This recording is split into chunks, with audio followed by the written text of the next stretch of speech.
Good evening and welcome to the June 17th regular meeting of the Newark Unified School District Board of Education. Roll call.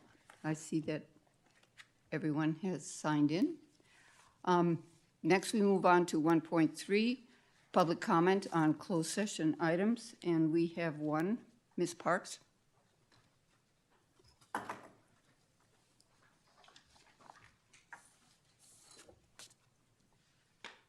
Good evening. As you prepare to enter closed session, I urge you to carefully consider the strict legal boundaries surrounding the proposed financial enhancement for the outgoing superintendent. First, the 1.75 retroactive increase being requested is contractually tied to a cost of living increase. However, as the board knows, the 1.75 received by management on May 5th was not an inflation-based COLA. It was an unwritten retroactive Me Too adjustment triggered by bargaining unit negotiations. Labeling this as a COLA to grant an automatic executive raise is operationally inaccurate and ethically flawed. The most critical issue you face is constitutional language in Article 4, Section 17 of the California Constitution, explicitly prohibiting granted retroactive extra compensation to a public employee for services already rendered. To legally circumvent the restriction, a contract must contain specific indefinite language to prove compensation was left open. While this mandatory language was written into the contracts for all three NUSD assistant superintendents, it is entirely absent from the superintendent's contract. Without it, voting for this retroactive pay increase in open session would be a direct violation of the California Constitution.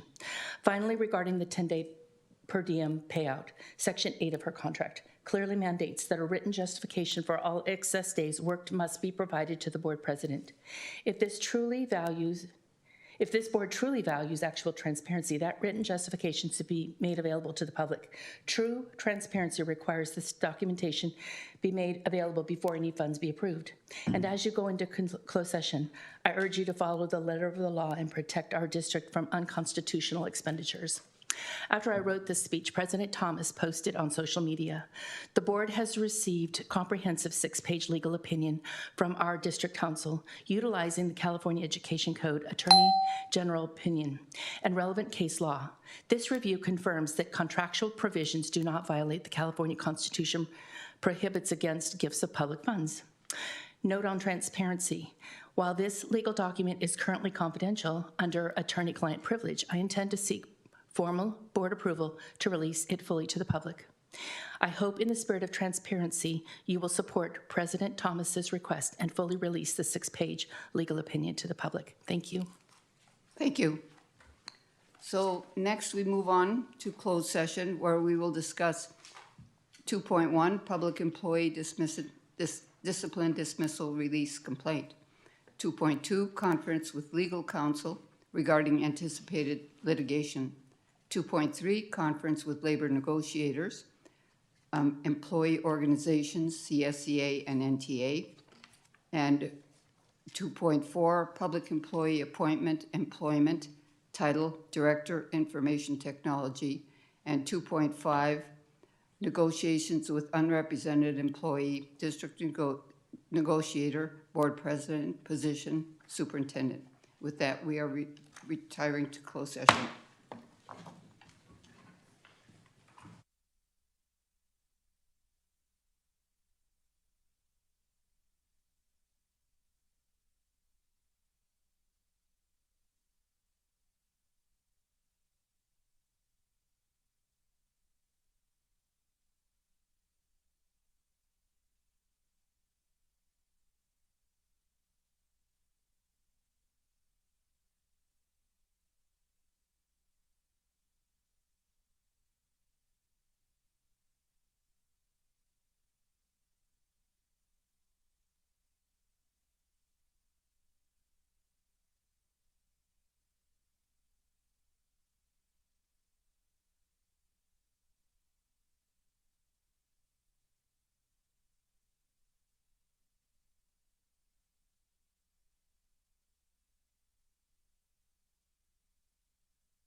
Good evening, ladies and gentlemen, and welcome to the June 17th regular meeting of the Newark Unified School District Board of Education. We have just returned from closed session. No action was taken. Please join me in the pledge. I pledge allegiance to the flag of the United States of America and to the republic for which it stands, one nation, under God, indivisible, with liberty and justice for all.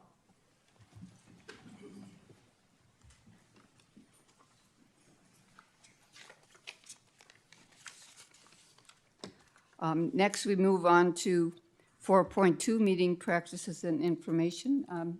Mr. Block, would you please read our meeting guidelines? Absolutely. We will keep our focus on the best interest of our students. We will work towards that future, learning from the past. We will stay focused on our goals and avoid getting sidetracked. We will build upon the ideas of others and look for common ground. We will paraphrase for understanding. When we have a difference of opinion, we will debate the facts of the situation and avoid personal criticism. We will address processes, not persons. We will respect differences. We will never dismiss or devalue others. Thank you. Next, the approval of the agenda. Unless a board member wants to pull any items or staff, I would entertain a motion. I'll make a motion to approve the agenda. Second. The motion's been made and seconded. Please vote.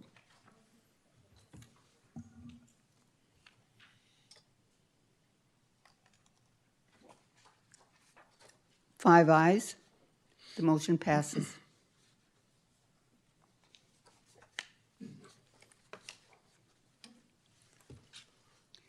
Next, we move on to employee organizations. NTA?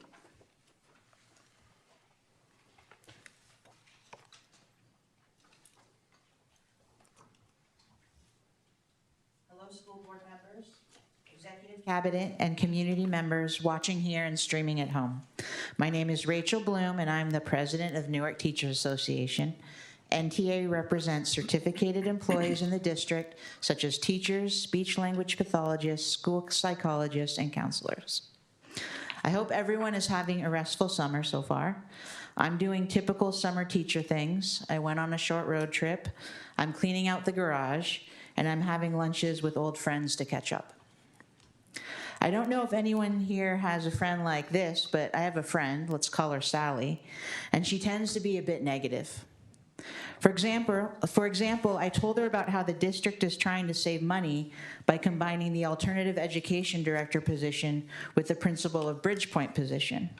She thinks it's a bad idea because the director will not give Bridgepoint the attention it needs and deserves.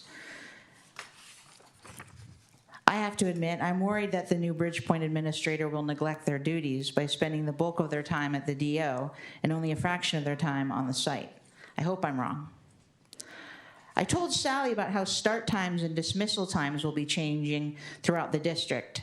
Sally, of course, was upset and talked about how decisions are made behind teachers' backs and there isn't a need to change start and end times.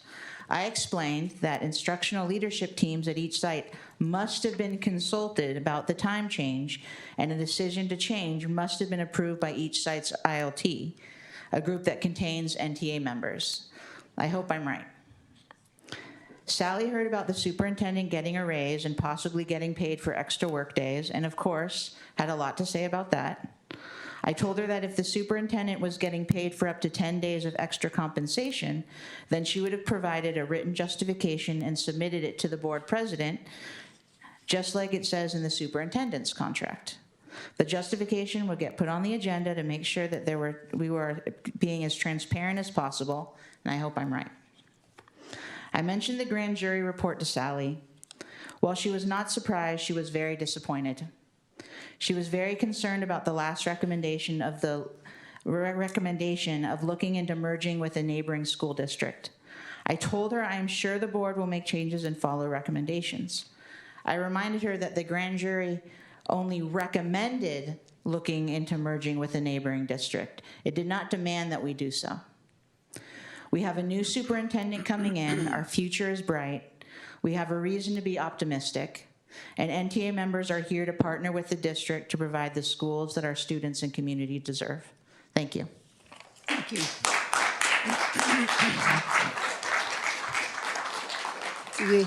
Do we have someone here from CSEA?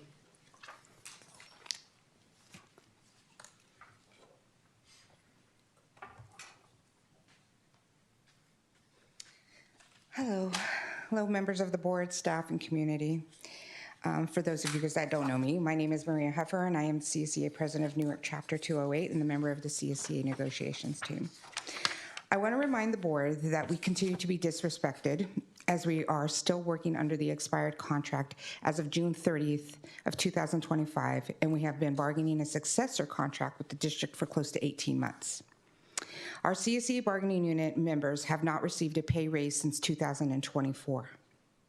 Ongoing negotiations include a still unresolved one-time increase of 1.75%, covering January the 1st through June 30th of 2024, which has been given to another employee group, but not to CSEA.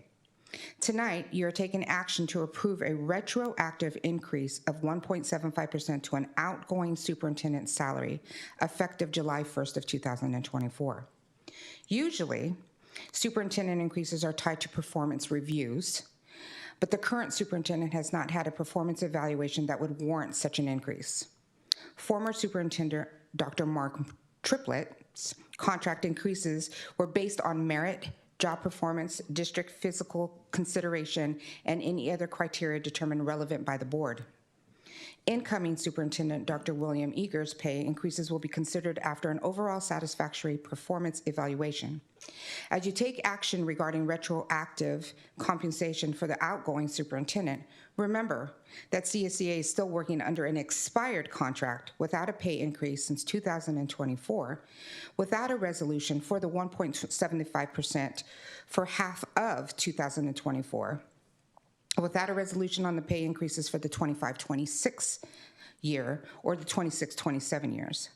This has had an impact on district's ability to retain and attract staff to work at NUSD, as well as on the morale of dedicated classified staff.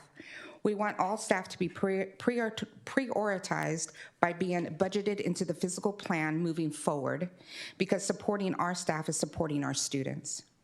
We look forward to closing out the past and moving into the future, where we hope to have leadership who will work with us to put students at the center, providing opportunities for collaboration and accountability to empower administration, teachers, classified staff, and to recover the progress that has eroded over the past few years. We are optimistic that this change will allow Newark Unified to heal and to be placed where we can feel valued and proud to be part of the great district. Let's rebuild a supportive community and honor the work we're here to do. Thank you. Thank you.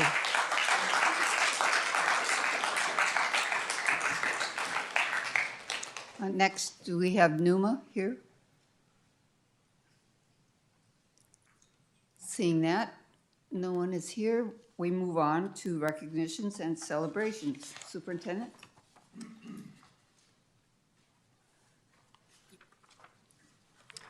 Well, good evening, board. Good evening, community. Thank you for being here this evening. We have a couple things to really celebrate here this evening as our students. And so I'm really honored and thrilled to have two groups of students with us here from Memorial High School. Our first group is being recognized for their work in student youth leaders for their achievement in working, I believe, with our voter program. Is that, yes. Would you like to come?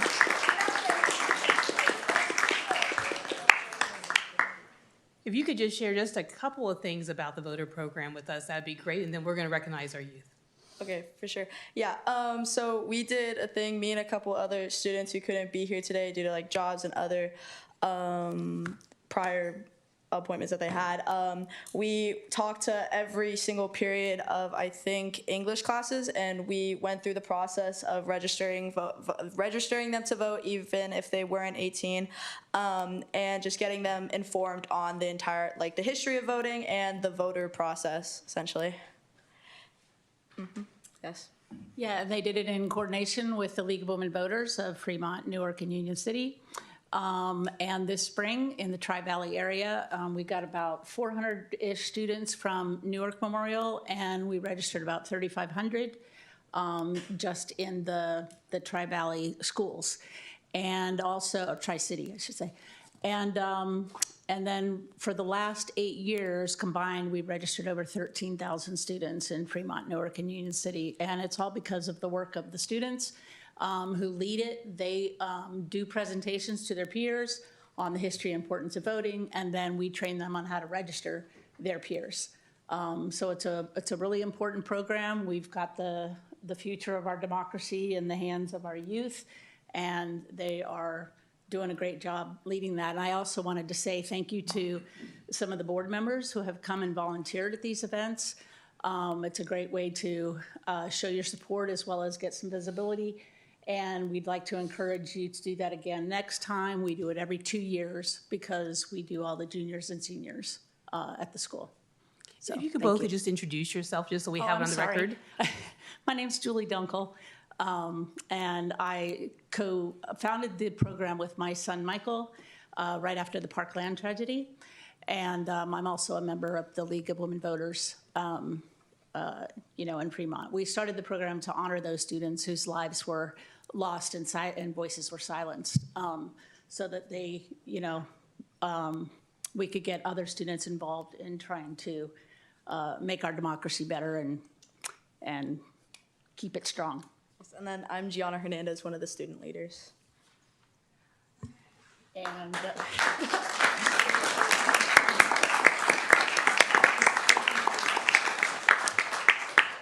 Gianna, it's nice to have you here with us. Do we have anybody else here with you? yeah, I'm so sorry that everybody's like working, All good just stuff. doing their jobs. We do have certificates for them. I can take some of them, yeah. That'd be fantastic. Yeah, for So sure. I'm gonna give you those for now to hold on Thank to, you. but I'm gonna give you There you go. our board president give you this one Awesome. here. I And say congratulations, Gianna. Here's your certificate of appreciation Thank you for so all the much. work you did. Thank you. yeah, we appreciate it.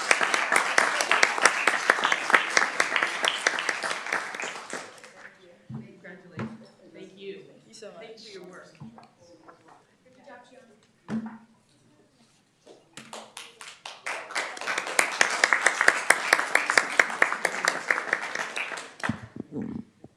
All right, I would like to ask Coach K to come forward. She could, please, and she can maybe help me with this.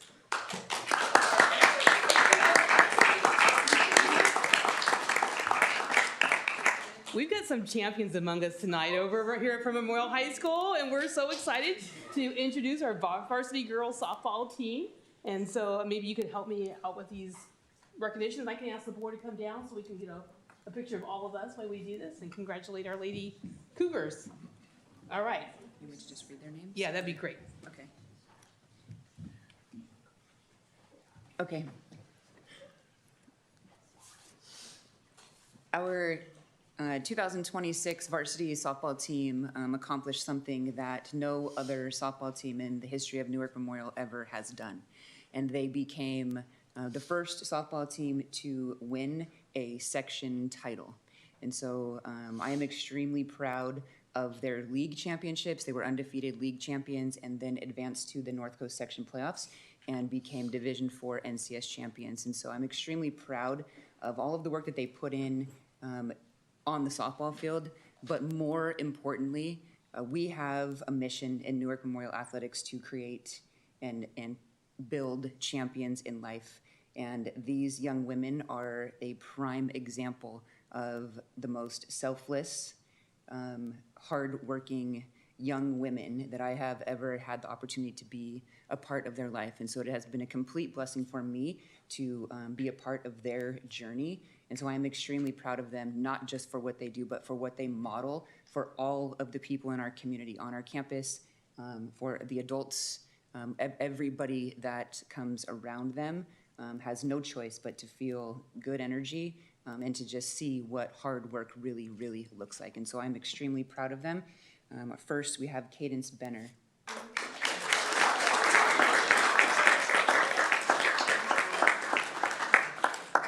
Kierce Cooper.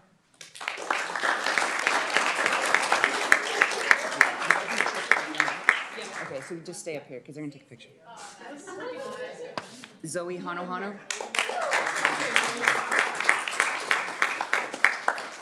Sophia Ibarra.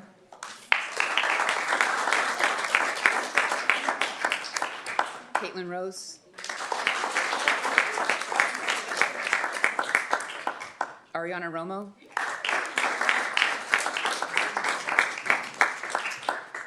Jalissa Ruiz. Malaya Sao.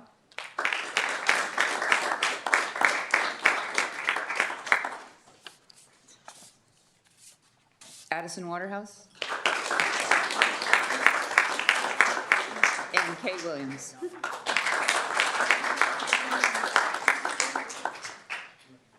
Here we go. Stay right in the middle. You're good. I think he's going to like squish in. Yeah, we'll get into session. Come over here and come in front a little bit more. See, I got a rep. Oh, came out standing. Yeah. Maybe.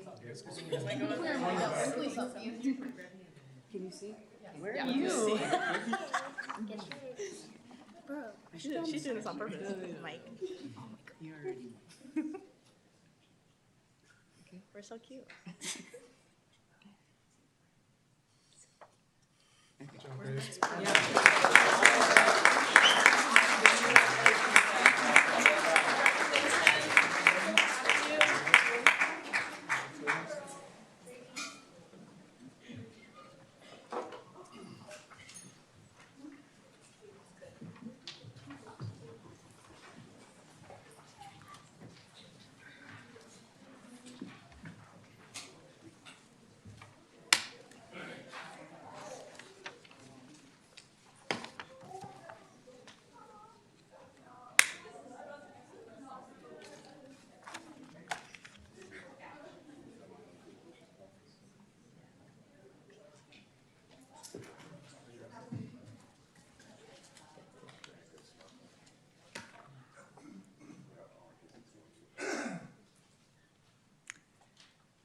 Next, we move on to item 9.1, public comment on non-agenda items.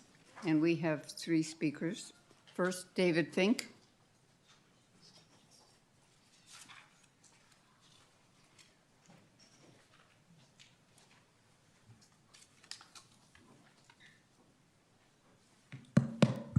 Good evening, Madam President, members of the board, folks, and members of staff.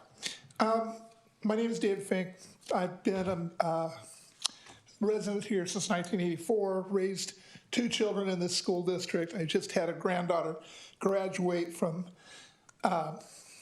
Bridgepoint, and I have another granddaughter just starting high school this coming year. So very interested in this austere body and this group and this board, as well as this district's success.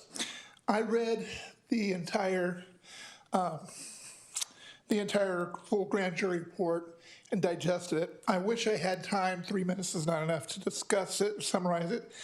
But one thing came crystal clear to me in that report, and that is the grand jury found a significant source of NUSD issues was this body's failure to actually follow your own rules and your own clearly stated, I guess, from 2015 and beyond the, I called it the board's manual, or operations manual. I apologize. Because grand jury does not name names, one might surmise these issues are global, all of you. I don't believe that's very true. I believe that while some of the issues the entire board should take responsibility for, I think the report was very pointed about certain behaviors. And I would like to echo that from watching many of these board meetings and being upset at what I recognized as behavior that I find unacceptable for a body of this importance and you do not recognize us as well as you should in doing so. So I'm going to ask that the board carefully look at that grand jury report, not be offended, not be disappointed, but look at it as a learning opportunity. 3 of you are serving your very first terms ever on a board. Anybody who knows what you guys do, realize you probably found that this was a lot bigger job than you ever expected.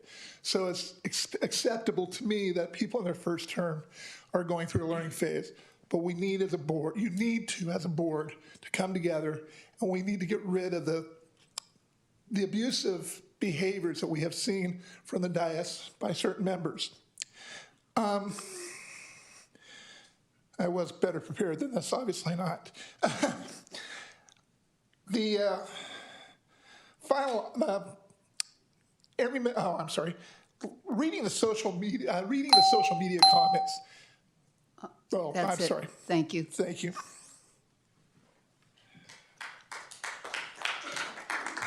Miss Cindy Parks?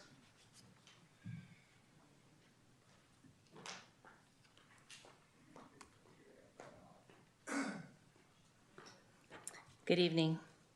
As the current superintendent's time with the district comes to an end, we need to be honest about the work culture and environment that developed under their leadership. A change in leadership is a time to look at where the district must improve. You need to rebuild trust, fix broken morale, and figure out how to actually support your employees and students. Under the current administration, there has been a clear double standard in how staff were treated. Some individuals were granted special privileges like workplace locations or flexible hours. Meanwhile, other employees faced layoffs or termination without even the basic fairness of a performance plan or extra training. At the same time, other people were promoted way beyond their qualifications, only to walk away when the demands came too much. The leadership style has undermined trust and accountability across the district. When employees see that job security and advancement don't depend on hard work or merit, morale plummets. It drives your strongest performers away. It has also created constant instability, unqualified placement leading to high turnover, while the loss of experienced staff costs you valuable institutional knowledge. This has left the community with a distinct impression that decisions were driven by favoritism and retaliation rather than fairness and district need. As Newark Unified finally moves forward, the incoming superintendent brings a much-needed opportunity to restore confidence. We have a chance to rebuild through transparency, consistency, and fair treatment for everyone. Let's ensure that future decisions are guided by qualifications, true accountability, and best interest of the students and staff. Thank you.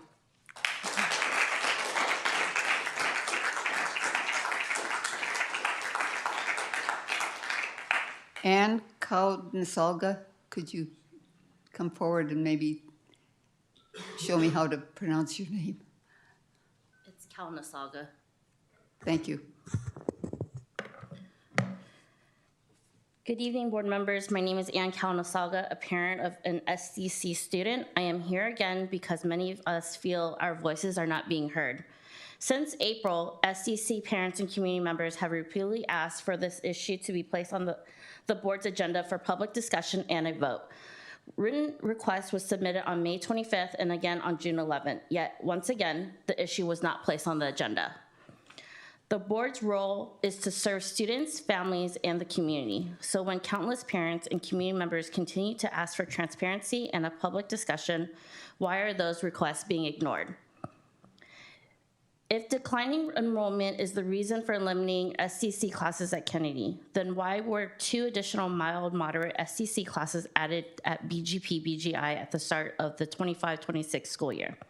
Families deserve a clear explanation. I urge each of you to visit one of the SCC classrooms. See firsthand the challenges these students face, the progress they make, the support they need to succeed, and the dedication our teachers pour into them every day. These students are more than numbers on a spreadsheet. They rely on consistency, relationships, and specialized support. Behind every decision is a child, a family, and a future. We are not asking for special treatment. We are asking to be heard. Please place this item on the agenda so the board can publicly discuss and vote on a decision that will significantly impact some of our district's most vulnerable students. Thank you.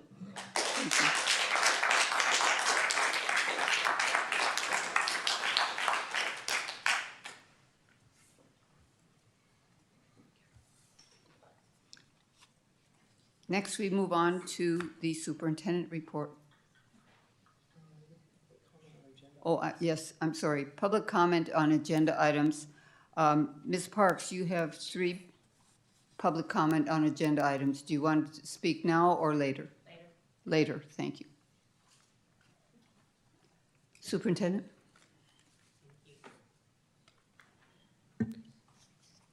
First, I want to thank our special education parents for being at the meetings with us. We met with them 3 times. We listened to their input and their concerns, and we share many of your concerns. There were a couple options that we had as a district. We knew that we needed to right-size our classroom size for the SDC program that we have. And in looking at the impact to our students, we felt it was best to make the shift from Kennedy into the other school programs. We were able to save 3 contract teacher positions, or actually reduce 3 contract teacher positions in doing that. We were also able to allow for siblings to be able to join their special education sibling at their school that they were being assigned to. Those were some of the things that we considered as we took a look at how we could best do this and be able to make that alignment. I know it was a difficult decision for all of us. I truly do appreciate your input and what you gave us. It is going to be difficult as the district continues to move forward as we look at how do we continue to right-size all of our programs as we continue to lose enrollment in our programs. This year, we were expecting to lose almost 200 more students in our program. Last year, we lost 200, so just over that time period is over 400 students. There was a need to go back and realign those programs. I know it was a difficult decision. I truly do appreciate the fact that you came out, you spent time with us, and we do value your input that you gave us. I'd like to say a few things this evening with regards to Newark Unified School District. So good evening, President, members of the Board of Education, employees, families, students, and members of the Newark community. Tonight is both a celebration and a moment of reflection. As I conclude my service as superintendent of Newark Unified School District, I've been thinking about the journey we have taken over the past 2.5 years. When I first arrived in December of 2023 as deputy superintendent, our district was facing extraordinary challenges. We were confronting a projected $14 million structural deficit, declining enrollment, leadership vacancies, uncertainty about the future. Yet even in those difficult days, I saw something that gave me confidence. I saw dedication of employees who cared deeply about students, a board willing to make difficult decisions, and a community that believed Newark Unified was worth investing in. Together, we chose not to focus on all of the obstacles before us, but instead we focused on solutions. We corrected years of financial reporting issues, stabilized our budget, rebuilt our leadership team, hired outstanding administrators, principals, and teachers, and we restored some confidence, I believe, to the district's financial future.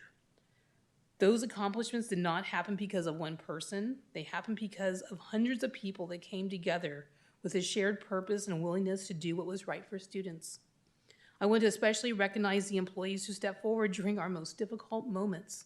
Many accepted additional responsibilities, worked long hours, quietly solved problems, and a few people outside the organization that many of the outside the organization will ever know even existed. Their commitment allowed our schools to continue serving students while we rebuilt the district. I will always be grateful for this dedication. I also want to thank the Board of Education. Together we made decisions that were not always easy, but they were necessary. Fiscally responsibility is never popular, yet it is essential.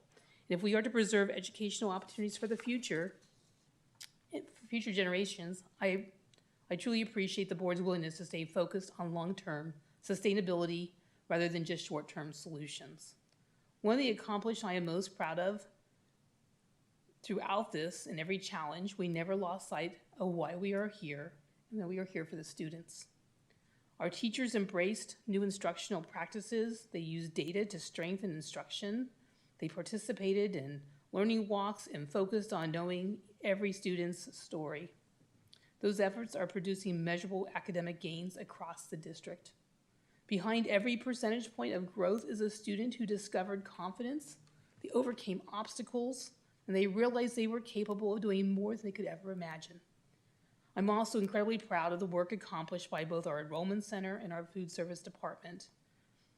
Last year, the district established a centralized enrollment center, creating a welcoming and efficient experience for families entering Newark Unified School District.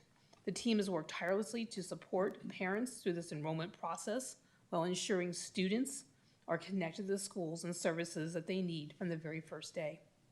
Equally important is the outstanding work of our food service department. Every day, this dedicated team provides nutritious breakfasts and lunches to our students. In the summer, we're offering a summer supper program. Their commitment ensures that students have access to healthy meals that support learning, wellness, and success. And I extend my sincere appreciation to every member of that department whose work often happens behind the scenes, early mornings into the evenings, but makes an extraordinary difference in the lives of our students and families. That is why this work matters. I'm also very proud of the voters of Newark who demonstrate their confidence in our schools by approving a Measure O.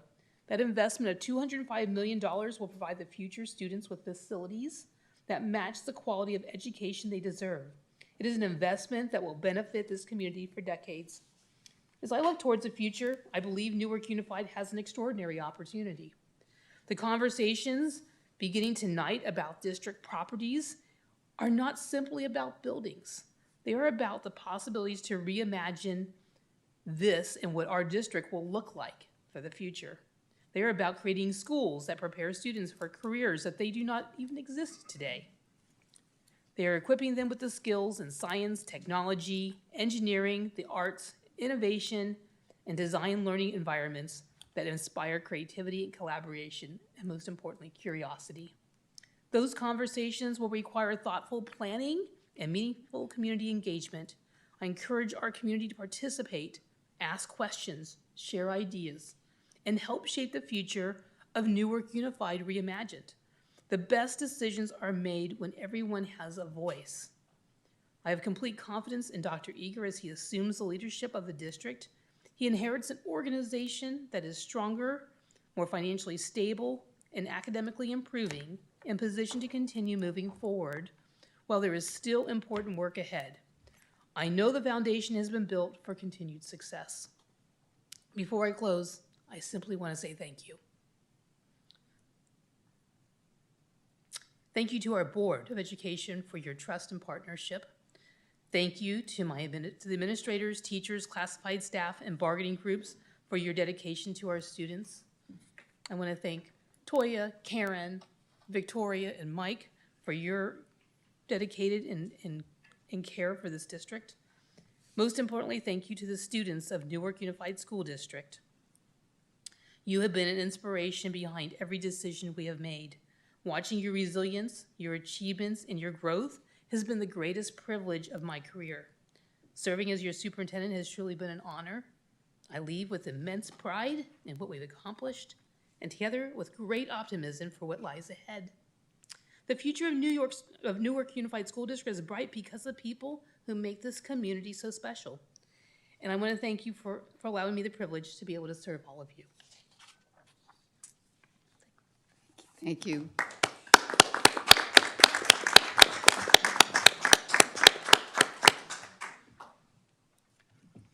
Thank you. I did hear back from the attorney, and he would be available, it sounds like this evening, after you conclude the open session. Okay, thank you. Next is 11.1, update on asset management consultants, and we do have a speaker on this topic first. Oh, excuse me, would you? We're going to allow the Ms. speaker Parks? to speak first. Ms. Parks?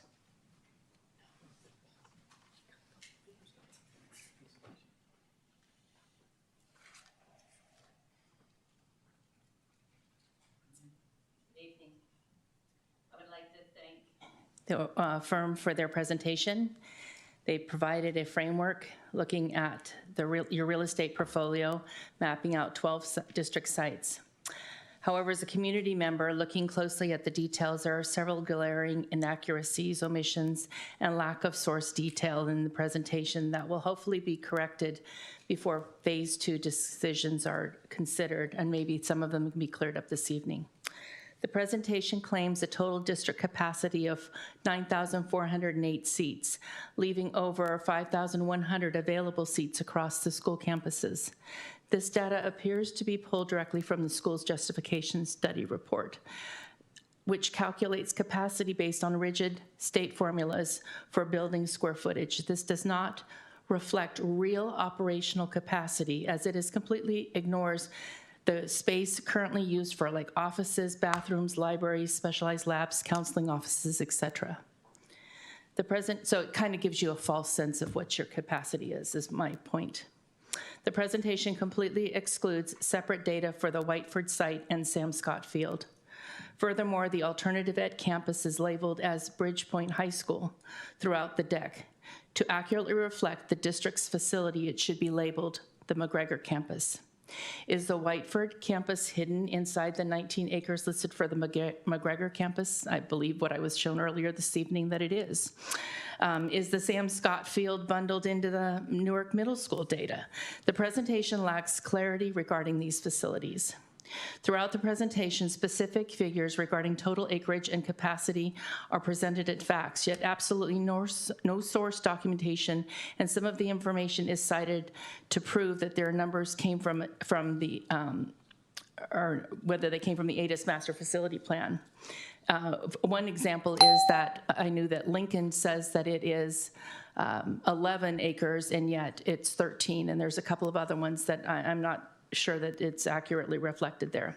On slide 24, the consultant states that the land valuable comparables are irrelevant because the district is not intending to sell any asset. And I just wanted to say that as far as I know, you guys have not voted to completely exclude the sale of assets from future planning. I would appreciate the information gathered process and be delineated as far as where they got their sources from and correctly label the document. Thank you.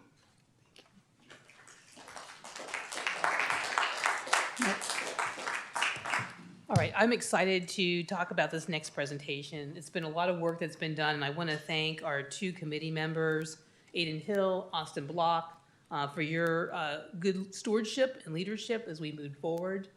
It's been a journey here over the past year as we've embarked upon this. We've done an RFP for legal services. We've also done an RFP to be able to bring in a consultant to be able to help us navigate these conversations. Which is before you this evening is an opportunity to see your properties from a different lens, from a high lens, right? There are no decisions that have been made. I want to make sure that's very clear. There's been absolutely no decisions made, and I think we clearly identify that too in the presentation. So with that, I'm going to turn it over to Al Grazioli and let him take it from here. Thank you very much, Superintendent Facker, and thank you to the board and board president community for allowing us to come back this evening. We were here about 2 months ago as we kicked off phase 1 of the assignment that we were engaged to perform. And essentially tonight, what we're going to do is present you the results of that information. We're titling this Exploring Strategic Opportunities for NUSD Portfolio Optimization. I wanted to say that, you know, the agenda that we're going to talk about tonight, first of all, you know, just discussing what the assignment itself was, what we were asked to do and complete, which was we titled Phase 1. And in Phase 1, we conducted an overview of the portfolio. We did a high-level market study.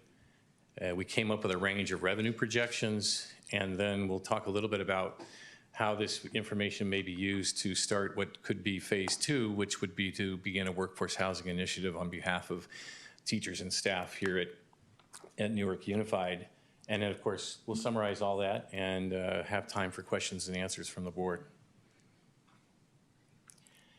So a lot of this was based upon the basic foundation that the board had established, that they had 3 primary goals.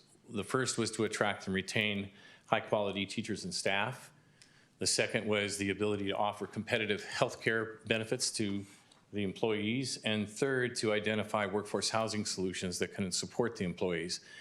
Using that as the primary goals, Superintendent Vacker had built a solid foundation for future success with her leading for the passage of the Measure O bond and implementing, district-wide academic support that contributed to, she said, to measurable academic growth at all grade levels, and defining a vision and goals to support teachers and improve student outcomes.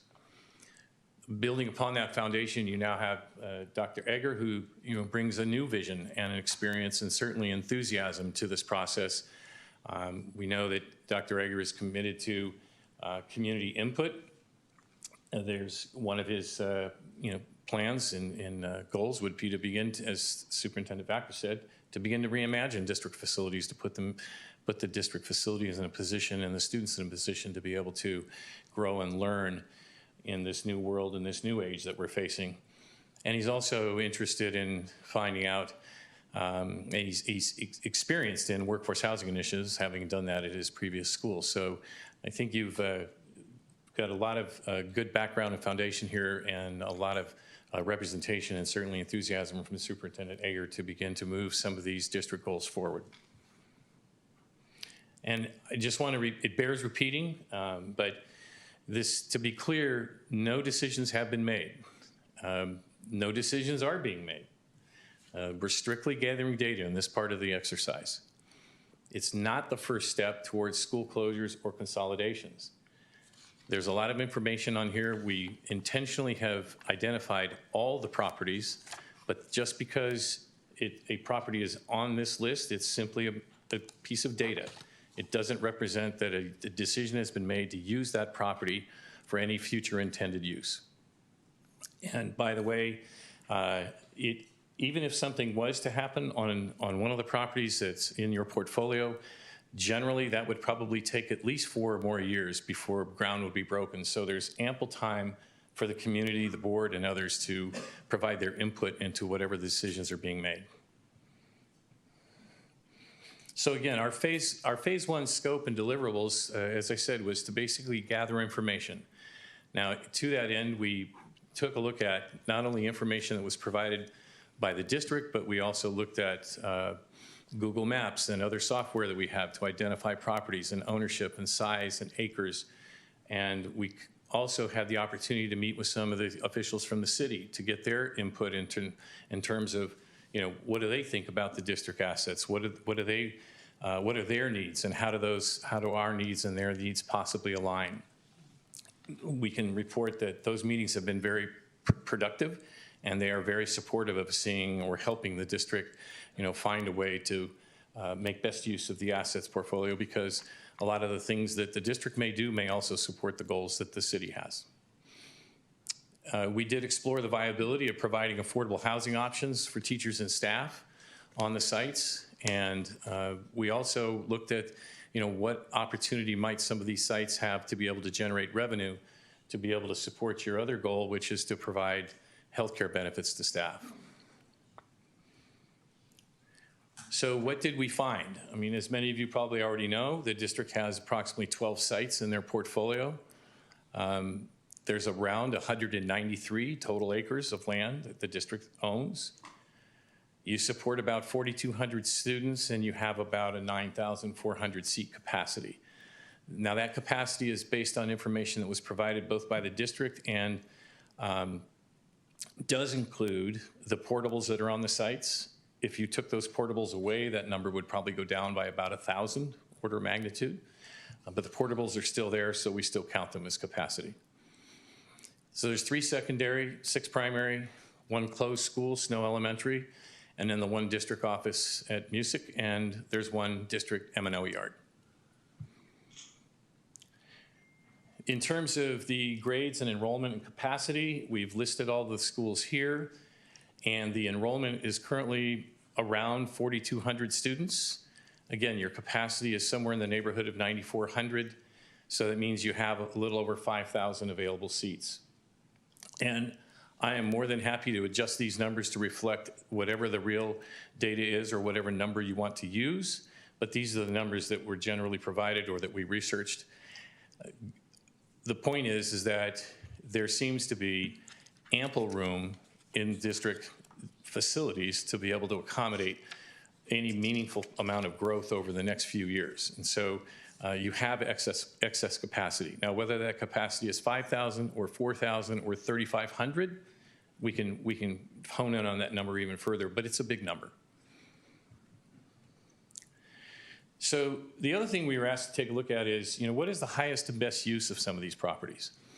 Now, as you know, virtually all these properties are sitting in the middle of residential neighborhoods. And so certainly, virtually all of them have the capacity to be developed as residential of some form. Now, the zoning on all these properties is PF, or a public zone. That public zone has some restrictions and would normally require a zone change or a conditional use permit to use it for something other than the public facility, what's covered in the public facilities designation, which is fairly limiting. It doesn't allow you to do industrial or commercial or residential. But the good news is that the city is considering, not just for the district, but for all property zone PF, providing a change or an update to their requirements or their regulations that would allow residential to be developed in a PF zone without a zone change or a conditional use permit. So the ability to convert these properties to some other use in the future may be, particularly if it's residential, maybe, bless you, may be much easier to do going forward. And again, the fact that we reference the fact that a property may be used for residential, or in this case, we also took a look at some of the properties that may have a use, bless you again, that may have a use other than residential. And we've listed five properties here that could have some potential for that. Now, by that, we don't mean that the whole site is going to be a neighborhood shopping center or something like that. But again, most of these sites are in the middle of residential neighborhoods. But some are on or front on, a portion of the site fronts on a relatively major street like Thornton or something that could provide, in some depth, some type of other mixed use component. And by that, again, I don't mean it's a Home Depot. I mean, it could be a service facility of some sort. It could be a clinic. It could be a small strip center. It could be a little office building, or it could be some other, could be a hospital use or something. So mixed use, I don't want anybody to think that we're suggesting that means 10 acres or 20 acres of a site is going to be a huge shopping center. That's not the intent of mixed use. It just means something other than residential. So being that residential is probably the most logical use for some of these sites, what we did is, just to put this in context, we took a look at the various sites and we listed everything here. Again, just because something's on this list doesn't mean it's going to happen. But we took a look at the amount of acres, and then we used a residential density of units per acre to determine what the amount of residential units might be able to be provided on these various sites. So you can see here that if you just read across, if a site has, Birch Grove Elementary has 8 acres, at 8 units per acre, that's 65. At 15 units per acre, that's 121 units. At 20 units per acre, that's 162 units. So these are just order of magnitude numbers. They're not intended to be precise or prescribed to be exactly that number, but it's just order of magnitude. You can see throughout the whole district, you have a very large range of residential units in terms of the number of units that could be developed. What we did is we pulled out the Snow and the district office at Music as probably the 2 most likely sites that you might want to start with, just given that one's closed and the other has a district office that we know that you'd like to try and either rehabilitate or relocate to put it in a, in a better situation. So if we look at those 2 sites with 21 acres total between the 2, you can see that here you have the ability to develop somewhere in the neighborhood of 170 to 800 units. 40 units per acre is probably way too dense, but you could probably get something between a 15 to 20 unit per acre number on some of these properties. So, at 300 to 400 units, that's a lot of units. And with 500 or so, 400 to 500 employees in the district, our work has told us that generally, somewhere between 15 to 25% of your employee population may not only be eligible, but interested in housing that's more affordable. So that's somewhere in the neighborhood of 100, 125 employees. Obviously, you have the ability on these two sites alone to be able to satisfy that demand and more if that was actually the case. We won't know that until we actually go through the process of interviewing and taking a survey of the employees to begin to build that database that would inform future decisions. And again, acres here on the left have been rounded up. The units are based on the actual acres. So a site may be 19, but it might have been 18.75. So when we do the math, that's why these numbers aren't rounded numbers. So the key takeaways here when we take a look at the portfolio just in general is that we identified there's a number of sites that have strong potential for residential development. And there's even a few sites that might have the ability to have some additional development opportunity associated with mixed use or some other type of use on the site. Good news is that there is state legislation that's recently been enacted or has been going on for the last few years that is favorable for school districts if they want to try and develop their property. And the public facilities, the change in the public facility zoning that the city's contemplating would also be benefit to the district should they decide to go down this road. The city has indicated strong support for a potential residential development on any of your properties. You may know that the city, like many cities in California, are required to, they have a regional housing needs assessment or RHNA number. Right now that number is about 1,875 units for the city of Newark. So anything you're going to be doing will help them in meeting their obligations to provide more residential units in the city. So our takeaway from this in terms of a recommendation would be that if we do proceed forward together with a workforce housing initiative, we should focus probably on Snow and the district office site to address those first for further evaluation. Again, we don't know what other sites may come up. This is not an exercise to close or consolidate schools, but those seem to be the two that we might want to focus on first. So both of these sites exhibit strong fundamentals for residential development, but possibly mixed use on the district music site. The approach that we have here would maximize the land's utility while addressing the district's strategic goal for staff support. So again, these properties can be aligned to be able to achieve the goals that you had set out for yourself initially. The financial returns will depend upon what the feasibility of these sites becomes.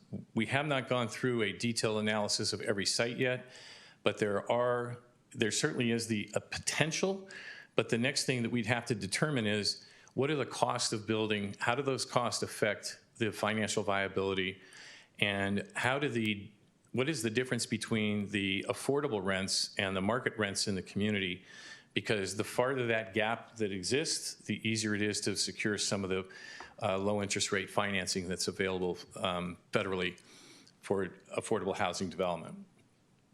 But in order to determine what the financial return might be, we would really have to do what we call a residual land analysis. And what that means is essentially we would put together all of the components that make up the cost of a project and infuse into that the returns that would normally be required by investors or lenders, and then the land value or the amount that one might be able to pay in a ground lease payment drops out at the bottom. So setting a number and then hoping someone would achieve it doesn't really get you where you need to go. We need to understand what somebody could pay before you ever go out and ask somebody if they'd be interested. So from a high level, in terms of the market study, and most of this may not come as a surprise to those of you who live here, but the rental market is very tight. There's very limited new developments that provide any price or vacancy relief. The vacancy rate in Newark is also very low. It hovers around 3%. In order to have, a healthy amount of turnover in your rental market, that number should be somewhere between 3 and 5%. So the fact that it's at the very low end of that means that you don't only have an affordability issue, but you have an availability issue.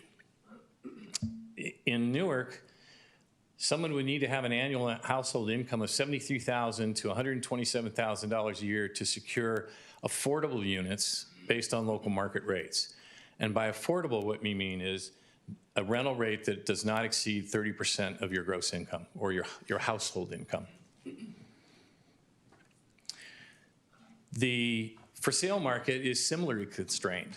And even though we may not necessarily be talking about a for sale market, the for sale market is also very constrained with high purchase prices and down payments. The median sale price of homes in Newark is $1.3 million, and assuming a 20% down payment, a household would have to have an income of $282,000 to secure a, quote, affordable home. In other words, a mortgage payment that would not exceed 30% of their household income. So you'd have to have the 20% and be able to provide for the mortgage, and that's the income alone would be around $282,000, and you still have to have the down payment. There's been a 5.5% decrease in asking prices over the last 12 months, but inventory in this market turns very quickly. Homes are on the market for an average of about 17 days, and in many cases, they're selling at 10% over the list price. So that's a heated residential market. If we take a look at the multifamily market within about a 3-mile radius of Newark, this slide indicates what the total number of units are that are in the market, and you can see that of the 2,633 units, there's only 981 available. The majority of those are in 3-bedroom units. The studio 1 and 2-bedroom units are in much lower supply or availability. So on average, you need about $2,142 to pay rent for a rental payment here, and you're only looking at less than 1,000 units that are available in the marketplace. Now, we did this in a 3-mile radius. Obviously, if you went 5 miles, 20 miles, those numbers would change, but the option or the idea here is that we get people to live closer to where they work, not make them live farther away. And some would argue that if you start moving into Fremont and other areas, those numbers may actually go up, not down. And this slide represents the fact that, again, if you take a look at this, the number of properties that were brought to the market in 1950 far exceeds the cumulative number of units that was brought to the market since 1974. So a lot of the inventory is aging inventory, and you can see that there's very little new inventory being built. The combination of those two factors are some of the things that drive your vacancy rate and your cost. So I think we might have shown this slide previously, but if you take a look at the starting salary for a teacher at Newark Unified, order of magnitude $73,000, they would need about $1,800 a month to pay rent that's affordable. And on average, the starting 1-bedroom in the area is about $1,800. So you barely get to the point where you can afford a 1-bedroom. If you wanted a 2 or 3-bedroom, then obviously those are out of reach. But then it gets even worse for the folks that don't make $73,000 a year. If you drop that number down to, say, a custodian who might start in the neighborhood of $36,000, their affordable rent number is only $900 a month. So that's half of what it costs for a 1-bedroom. So the impact is greatest on those at the lower end of the income scale, but it still affects the teachers and staff that are making a little bit more. Again, we looked at CoStar, Apartment Finder, and Apartments.com to be able to verify some of these numbers, and you can see that regardless of which site you look at, everybody pretty much agrees on where these numbers hover, and they're not numbers that really help the employees here. And the market is getting worse instead of better. It'll be a little tighter and less affordable. The gray in this box takes you out to about the beginning of 2026, but you can see that the red line represents the vacancy rate, which is going to continue to go down, and the green line represents the asking rent. So you can see, because vacancy rates are only 3% right now, that means landlords will begin to be able to ask for more. So that green line begins to go up through 2027 and 2028, and then it begins to flatten out again. So the market's not going to get any better or more attainable for the folks that work at Newark Unified. So range of revenue projections, and I will acknowledge that we focus mainly on ground lease because generally school districts would prefer to ground lease their land. They're a bit reluctant to give way and get rid of that land. Also because in a ground lease, that revenue can go into the general fund as opposed to a sale, which is more restricted and has to be used primarily for capital improvements. And so there's a lot of factors that affect your ground lease payments and the amount of revenue you may be able to receive. The construction, interest, and financing costs right now are something that's really taking its toll on this market, and that's market rate or affordable. It really doesn't matter. Units are becoming more and more expensive to build. It also depends upon the percentage of affordable units in the development. By that, I mean that you could look to work on a plan on a site where all of the units are affordable at various different income ranges or ranges of income that would be available. Or in most markets, if you build what we might refer to as a market rate development, where most of the units are available at the market rate, most neighborhoods, and including Newark, require a certain percentage of those units to be available at affordable rates. So the more market rate units you have, the more revenue you can drive, because obviously the development is receiving more income from those higher rents. Investor returns and the timing of the payments can also be a factor, and the term of the ground lease can be a factor. The minimum is usually 65 years, but you can go up to 99. So depending upon how far you're willing to stretch that ground lease agreement out to, that can also affect it. So I would suggest that, appraisals would still be needed on whatever property you needed to try and, or were intending to try and monetize for some purpose. And we did take a look at the range of comparable land values. So in other words, not a ground lease payment, but what happens what's the value of these properties from a land value standpoint? It's all over the map. I'm not trying to hedge anything, but there aren't a lot of school properties that get sold every day to provide an accurate appraisal or comparable list. But the values that we have seen in properties that have been purchased for affordable housing development, or primarily for affordable housing development, range anywhere between $1 to $4 million an acre. So if you apply that over the entire portfolio, I think 193 acres of the district's portfolio, that range of value is somewhere between, say it's $200 to $700 million. We also engaged a local real estate broker to provide a broker opinion of value. They came up with a number at about 2.8 million an acre. So you can see that, these numbers range, are quite a big range. It would only really be appropriate for you if you did decide to sell something. And I'm not, the note here was done intentionally because generally, and the discussions we've had with the district so far is that, we're not really interested in selling, but that can change. If the board decides to do something different, we can do something different. In fact, in some instances, as we go forward, you may find, then the other school districts have done this as well, you may find that in the financing of these projects, there's often a large equity component or a cash component that somebody has to bring to the table to make them financeable. You may find that in order to achieve your goals, some districts have actually sold property and take the proceeds of that sale and invested them in an affordable project. In other words, taking that difficult equity component and using your own land to be able to fill that gap. If you don't have the ability to fill that gap yourself. Other ways that districts have done that is to do a general obligation bond or to use certificates of participation, basically borrowing against your existing assets and using that capital to be able to fill that gap. We don't know which of these options the board would want to use. We don't know which ones may be necessary until we get into dig into these properties a little bit more and align these properties with your goals and what your demands from, what the demand study from your employee says. Again, ground lease payments can take a lot of forms. If it was a ground lease payment, you can have something that's paid annually.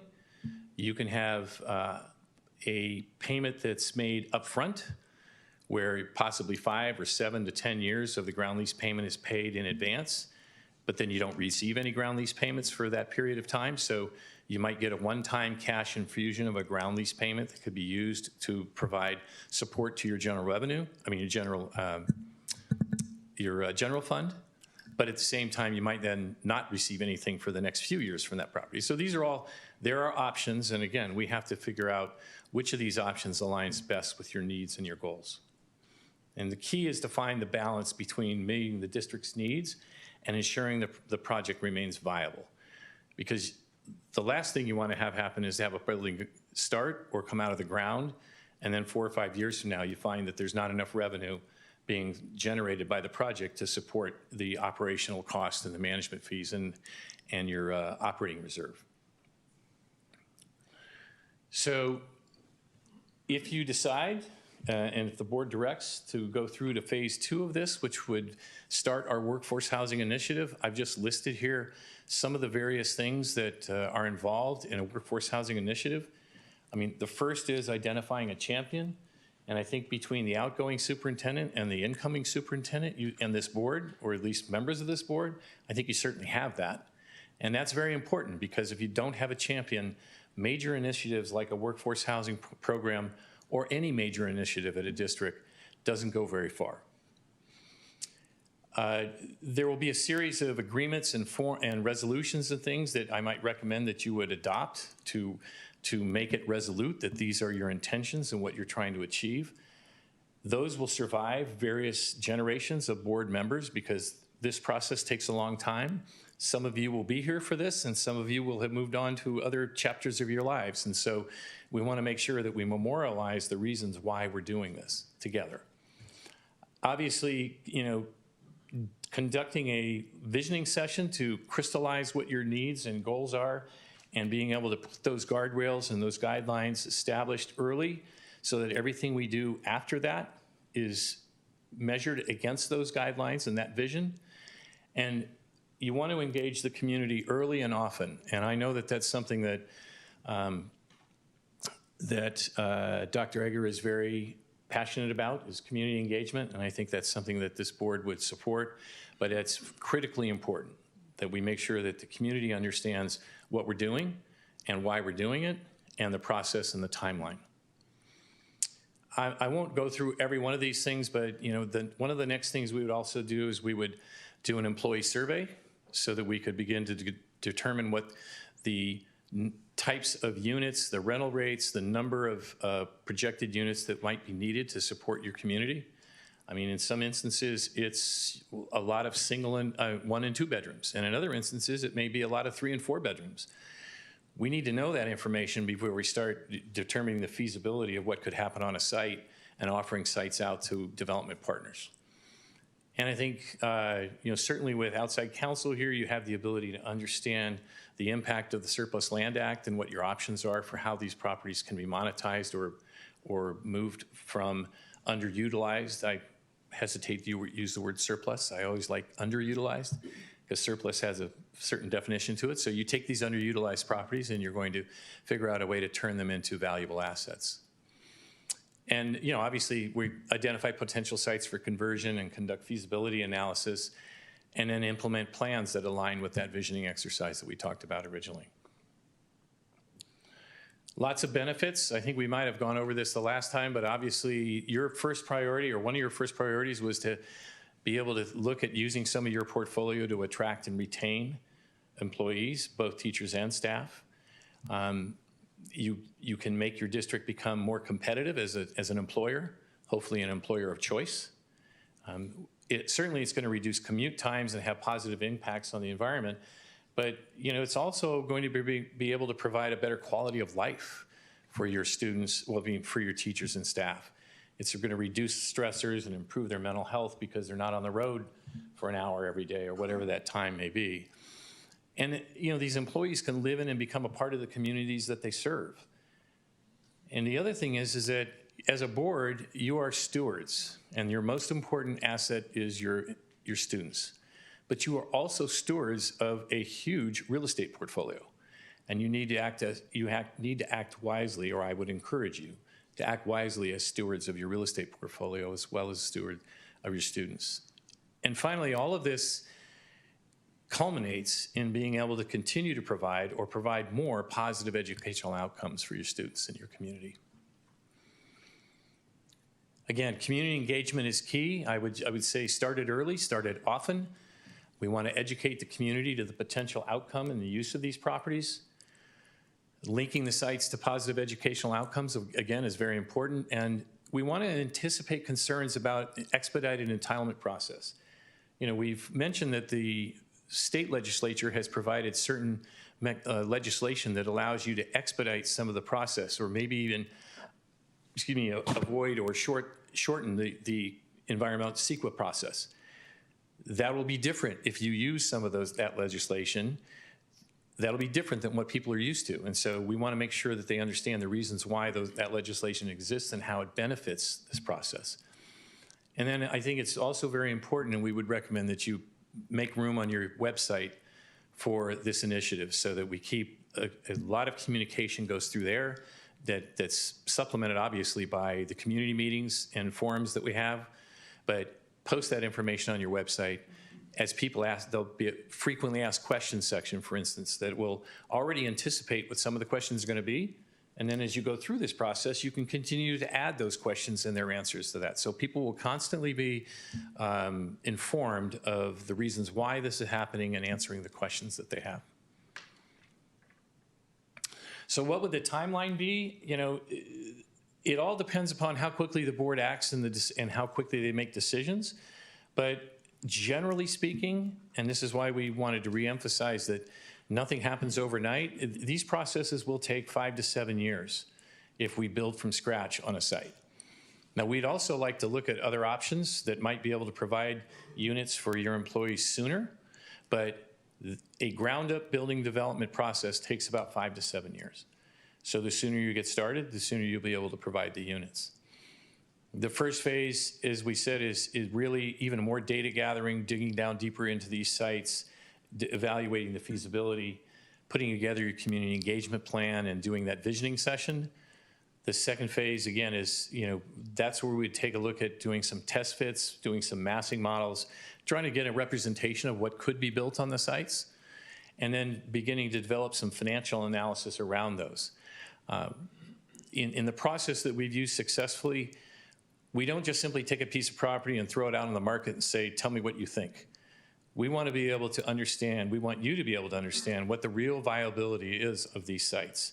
And that way, when we put it out in the market and we do market sounding with the development community and investment community, we know we're putting something out that they will interpret as a potential for success and not something that is half-baked. And then, of course, there's the engagement with the community that continues. We would also look to develop the RFQs and the RFPs and send those out to the development community and help negotiate the development agreements, the exclusive rights to negotiate the development agreements, the ground lease, if that's what it is, could be a sale. And then there's the implementation plan. You know, once you make that agreement with somebody, you still need to monitor and manage that process going forward because it's still your land and it still represents, you know, we want to continue to make sure it represents what you initially intended for this use to be and what you wanted it to accomplish. So, again, we want to say no decisions have been made, and this is just the first step to evaluate the portfolio and inform you in order to make your next decisions. You do have a lot of valuable assets that could directly benefit your core mission, but the market's going to remain unaffordable with very low vacancy rates in the foreseeable future. So the sooner you start, the better. There's no question that this workforce housing is probably needed. We want to support that, though, with data from your employee survey. But it seems to be, at least anecdotally, and what you know from everyone and what we've seen throughout the districts across California and other places, it's desperately needed. And the good news is it's being supported by state legislation and by the city's legislation that they're planning. There's 2 sites that you have that you should probably, or we should focus on with you first, being Snow and the music site for the district office. Again, this development timeline is a long timeline. It's 5 to 7 years. And the community will have multiple opportunities for input into this process. So nobody's going to make a decision today, and the next thing you know, next week you'll see lumber or construction workers working on a school site. I just finished with this, that, again, this is all about the kids. This is not just about recruitment and retention. It's not about generating money solely, but at the end of the day, those goals are important, but the reason those goals are there is so that we can provide a quality education for kids. So I'll leave it at that and be happy to answer any of your questions.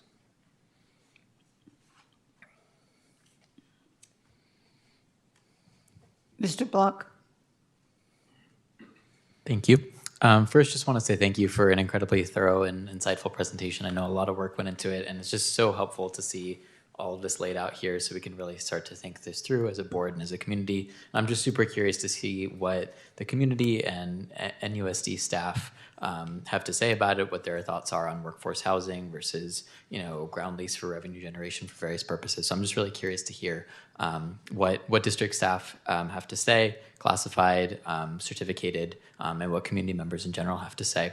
I just had a quick question about one thing that you'd briefly mentioned. So you said that a lot of these processes with regards to workforce housing take 5 to 7 years, it's a really long process. If you'd briefly said that there are other models through which you could potentially provide affordable units more quickly, would you mind just sharing a little bit more about what that might entail and the pros and cons of that? Sure. I think, first of all, in the ground-up development process, well, let me back up a half step from that. Time is what costs money in addition to the cost of lumber or steel and labor. But anything we can do to shorten that process, and the city has already given us an indication that they might be willing to work with us on this, is can we get somebody at the city who's dedicated to responding to our, input, our questions, our process? If we can do that, you might cut 3, 4, 5 months off just the standard review time of drawings. The other thing is that we can take a look at the prospect of using a modular construction or volumetric modular construction method as opposed to stick-built. You can save time, not always, but depending upon the product and where it's located, you can save time and money that way. Another idea that is gaining momentum is having the district master lease available units, affordable available units in the marketplace. Now, you could always go out and rent market rate units and then license them to your employees at a discount. But that would have you taking money out of the general fund to support that. So it probably goes against where your budget is headed, right? But if you could find affordable units at rates, I'll just take an example.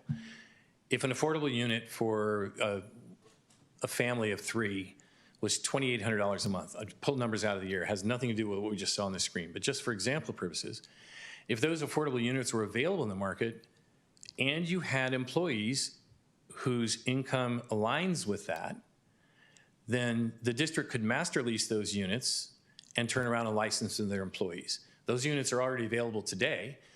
Now, your only problem is in this marketplace, there aren't a lot of new buildings being built and very few, if any, affordable buildings being built. So those units are going to be fairly small, but every market rate development has to have a certain number of affordable units in it. So again, if you could align your employees with those affordable rates, there's really not very much risk to your budget from that standpoint, because if one of your employees takes that unit, then they're covering the cost basically, and your only downside might be that someday in the future they decide to leave, and you might have that unit available for a month or so while you're waiting for the next employee who needs an affordable unit to take it. So those are a couple of ways. The other way, and this would require capital or using your land in terms of an exchange, but you could buy a building that already has units in it. I know there are other districts that are looking at that as a mechanism right now. Some are just basically buying something, and some are actually using their land. I think as we talked the last time, don't view these properties as liabilities, they're actually assets. So you could take the value of that asset and trade it into an existing building. So those are all different ways that you could accelerate that process so that you didn't have to wait 7 years, because, as you know, your people needed these units yesterday. Thank you. It's very helpful. Thank you. Mr. Aguiano? Thank you, President Thomas. Mr. Grizzoli, I really appreciate the presentation today. Quick question, you mentioned the massing of models. Have you seen models that are actually active that you have, say, for example, the bottom portion or the lower portion of the units, you would have retail stores or grocery stores, accessibility to the units for the housing? Have you seen any type of those models that could work as generating revenue? Yes, there are ways that you can model those up. There's a number of apartment buildings and other developments that have retail on the ground floor, and that retail could take various forms. Again, it could be a clinic, it could be a daycare center, it could be a grocery store or a neighborhood store of some sort. It could be a coffee shop. So yes, that certainly is a possibility. And having those retail units, again, helps the viability of the project, because generally they're paying, a number higher than what you would get for a residential unit. And as long as you had enough land to be able to support it, like I said, you have some properties that do have that frontage where that might be an opportunity, and that would be something we'd have to dig into, not only the viability of that from a building and pro forma standpoint, but just from a marketplace standpoint. Just because it would be desired doesn't mean somebody will actually want to locate their coffee shop or their store there. So we'd have to test the market to find out if there's interest and for what types of uses for retail on the ground floor. Thank you. As Member Block went ahead and mentioned, it would be nice to hear from the audience, from the community, to see the options, to have an idea of what it will look like as well. Appreciate it. Well, and when we talked about massing models, I mean, we literally have the ability using software to do blocking and stacking type models that would give some images of what the property could be developed for. You can then obviously translate those into much more sophisticated drawings and renderings that would paint even a bigger picture. But initially, those test fit programs we can actually do that work internally to be able to come up with some ideas of massing on a site. So even, for instance, if it was 20 units an acre, we can put that into our software and it will map something out on a site and give you an impression of what that might look like. Sure. Thank you very much. I really appreciate this presentation and the work you've put in so far. The question I have, or a couple questions, but the first one is, we're not talking about selling land here. You kind of opened up with that idea. Do all of these other options that you're mentioning not require a 7-Eleven committee? I'll let your outside counsel answer that question. You're getting into, Serene, you want to answer that question? You're asking for something that might begin to approach a legal opinion, and I told Serene that I practice law without a license office and then architecture without a license, but this is one I think I'll let her handle. Okay. So 7-Eleven committees are required if the district is going to sell property or lease property for up to 99 years under the surplus statutes. There are opportunities for the district to procure long-term leases outside of surplusing, and that would not require the formation of a 7-Eleven committee. Employee housing projects are typically exempt from the 7-Eleven committee process and the surplus requirements. Okay, thank you. The other question I had is actually for you. Okay. There's an area in the very large middle school footprint that's called Sam Scott Field, and it's on the frontage of Newark Boulevard, which is a very busy street, and it backs up to the rest of the middle school. And my guess is it's at least 10 acres that would seem to be very appropriate for employee housing. Did you look at that? And if not, could you consider that for employee housing? At present time, yes, we did look at it, and it's not listed here as what one might refer to as low-hanging fruit or the first things that you might look at, only because it's an existing campus that has students on it. So we didn't necessarily want to come forward and say, you could take the front half of that property and not touch the rest and really do something special. because that might start the conversation about, well, how is that going to impact the school? Nobody's told me about that. So the answer to your question is, does it have value and could it be parsed off and either leave or at some point in the future develop the rest of the property? Yes. But what we'd want to do is have a conversation with you and with the board about that idea and make sure that we've carefully informed the community of what we're doing and why. Because again, oftentimes what happens when we do these presentations is the fact that there's a name of a school on a list, somebody assumes that that means there's something going on behind the scenes. And that isn't the case here. But you've now asked the question in an open forum, and the answer to the question is yes, that certainly could happen if that's something that you'd like to focus on. And a brief follow-up before I call on Mr. Hill. The Whiteford campus was not mentioned, or the Whiteford parcel was not mentioned as part of the Bridgepoint. Again, we didn't parse the campuses into incremental segments. We just developed them or looked at them in terms of their overall acreage. So Whiteford is part of that Yes. acreage? Okay, thank you. And if, by the way, if there's a discrepancy in the acreage, we'll be happy to correct it. It's frankly not material to the opportunity, but it is. We want to be accurate. So if the number is off, we'll fix the number. Okay, thank you. Sure. Mr. Hill? Thank you, President Thomas. And so just building on what President Thomas was mentioning, I think what you're telling us, Mr. Graziola, is that you looked at the entire portfolio and you looked at various metrics associated with the different properties.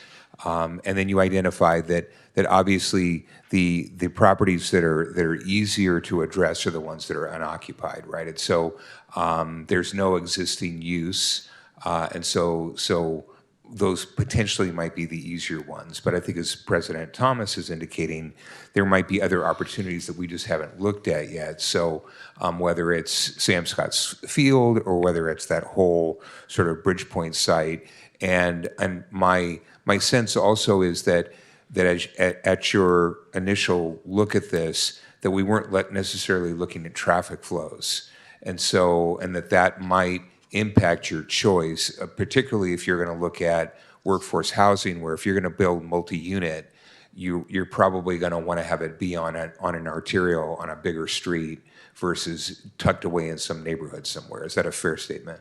Well, I think that's a fair statement. I think even the ones that we looked at would have traffic coming in and off the property. I think traffic always becomes one of the biggest things that people are concerned about when you start looking at developing anything in their community. So yes, being approximate to a major or larger arterial is helpful, but any amount of development, whether if you took 8 units per acre or 20 units per acre, there are going to be people in the community who are going to be very concerned about what that impact is going to be. And obviously part of the process that we have to go through is to determine what that impact is and make sure that we're not doing something that's out of character with the community. Great, thank you. Mm-hmm. Thank you. Thank you very much. Oh, thank you. Thank you again.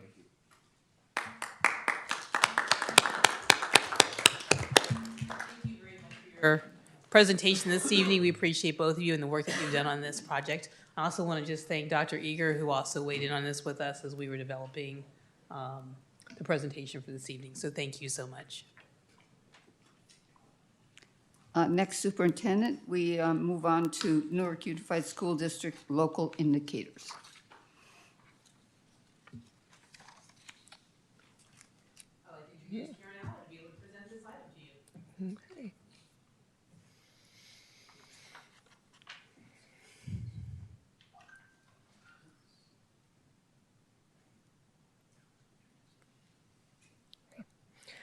Good evening. A requirement of the final and last LCAP approval process is to share with you the results and reflection of our dashboard local indicators. There are 11 indicators on the state dashboard, 6 at the state level and 5 are local level. The California School Dashboard is annually released in the fall. However, districts are required to have presented their local indicators to the board at the same meeting that they are taking action on the LCAP. The state indicators represent outcomes for the CAST attendance, suspension, college and career readiness, and graduation. The local indicators, as you can see on the slide, are implemented of academic standards, parent and family engagement, local climate survey, basics including teachers, instructional materials, facilities, and access to a broad course of study. In order to meet the performance standards for the local indicators, LEAs are required to measure progress, report the results to the Board of Education, and use the self-reflection tools adopted by the State Board of Education. The first priority is basic services, and basic services includes teachers, materials, and facilities. For priority 1, we are required to report the total number of FTE equivalent teaching positions and the percentage of teachers who have clear teaching credentials. During the school year, we have had 288.9 FTEs with 80% having clear credentials, and our annual Williams visit confirmed that all students have access to instructional materials. Priority 2 is related to the implementation of academic standards and our progress in implementing them. We have used the State Board of Education self-reflection tool to measure our progress. These tools represent 5 specific areas of reflection related to instructional practices and professional development, which are listed on the left-hand side of the slide.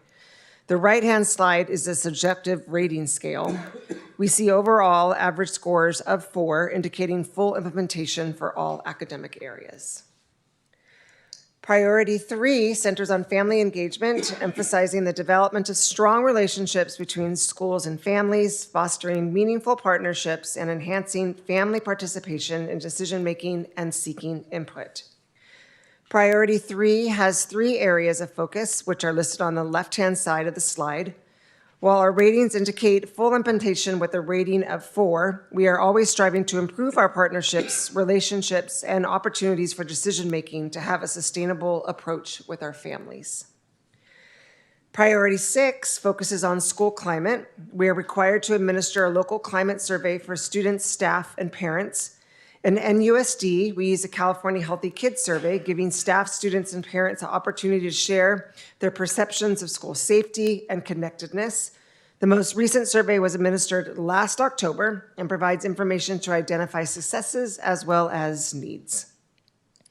When reviewing the results of the California Healthy Kids survey related to school connectedness, motivation, and trusting relationships with staff, we saw positive trends across all grade levels. We recognize the need to always provide additional supports as needed for students and the importance of students feeling connected to staff on site. Priority 7 focuses on access to a broad course of study. All students in NUSD have access to a broad course of study. The challenge is ensuring that all students are prepared for the level of rigor that is required to be college and career ready. In Newark, site administrators partner with teachers to monitor and ensure that all students have access to a broad course of study in core subjects and electives. We are mindful of the need for a firm foundation for our students, especially students who are English learners, students with disabilities, and low income. Often these students are in need of additional support to be able to meet the expectations of rigorous instruction at the secondary level. Through the use of data analysis and our goals and actions included in the LCAP, we continue to provide not only access, but resources to enroll students in the courses required to be college and career ready. Next steps include approval from the board of the local indicators, and following this approval, the indicators will be submitted to CDE in July. Finally, the 25-26 dashboard results will be public in early December, and I will share a presentation regarding this information. This includes my presentation and the final step to this year's process of bringing the 26-27 LCAP to you for approval. Thank you very much. Comments from the board? Just to thank you for all the work that you've put into making all of this happen. And a quick question regarding the percentage of our employees with a clear credential. Do you have an estimate about like how many of our employees just obtained sort of clear credential like at the end of the school year? So going into next year, they'll be then added to that percentage? I would have to refer to my colleague, Mr. Williams. I wouldn't want to give you inaccurate data. I can follow up with you and give you the numbers. Yeah, just would be curious. Hopefully we can kind of see some steady growth there over time. But thank you very much for the presentation. Yeah. Yes, thank you very much for that complete report. Appreciate it. Okay. Next, we move on to, One more question, oh, quick. sorry, I didn't see you. That's okay. So just quickly, Ms. Allard, on page 5, you talk about teaching FTE, and I don't remember the number, 289, something like that. Is that right? Yes. Okay. Just out of curiosity, do you know what the source is for that? And the reason why, is that ever since, well, I shouldn't say ever since. For the past few years, we've been getting oftentimes fluctuating data around the number of teachers, and particularly as it was related to when we were in negotiations, and this is about 3 years ago, and there was a real kind of frustration between the union and between management and the board around what the number was. And so I'm just hoping that we're zeroing in on some more authoritative number. So, and I don't know the status of it. I just know that there's been some flex there. Can you provide any further illumination on that? Mr. Williams, I might need your opinion on that for total of FTE, total full-time equivalent teachers. I can grab that data for you and get it to you. I'm sorry. I don't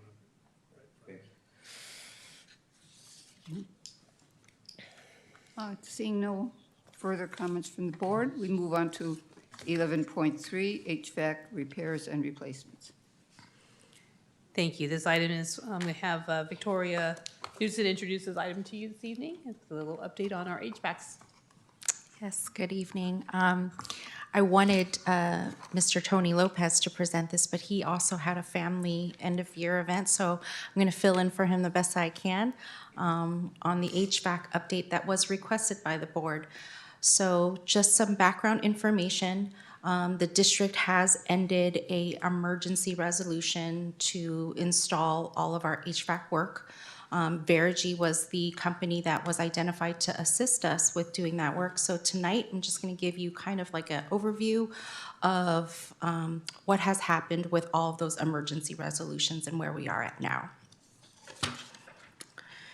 So Verigy assisted with the installation of Pelican thermostats throughout all the classrooms in Newark Unified. You might see some thermostats that look differently because it might not be in a classroom setting. The CalShape grant only allowed for us to install into the classrooms through the CalShape grant.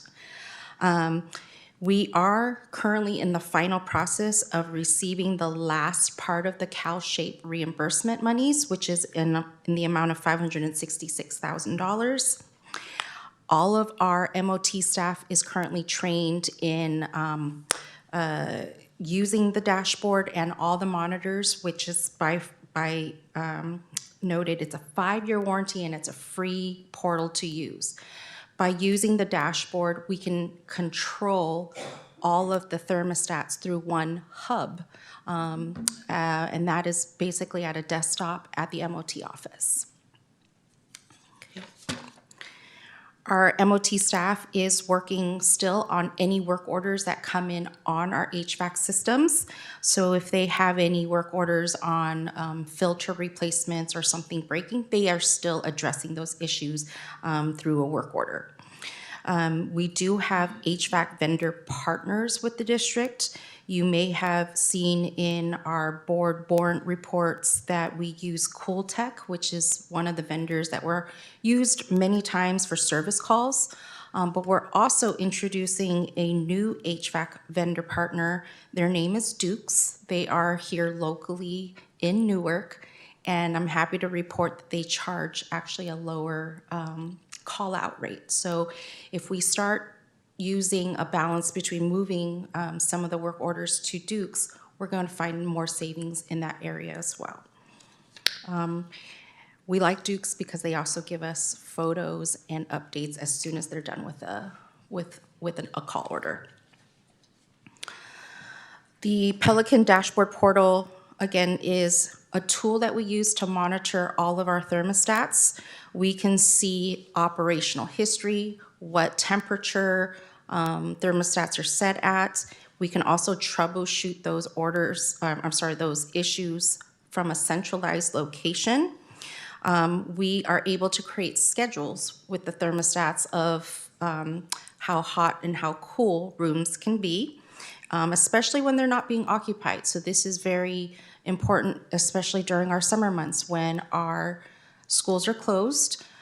We are not using our spaces, so we're able to save on our energy when we're not having these constantly run, or we're having them set at a normal or a steady temperature.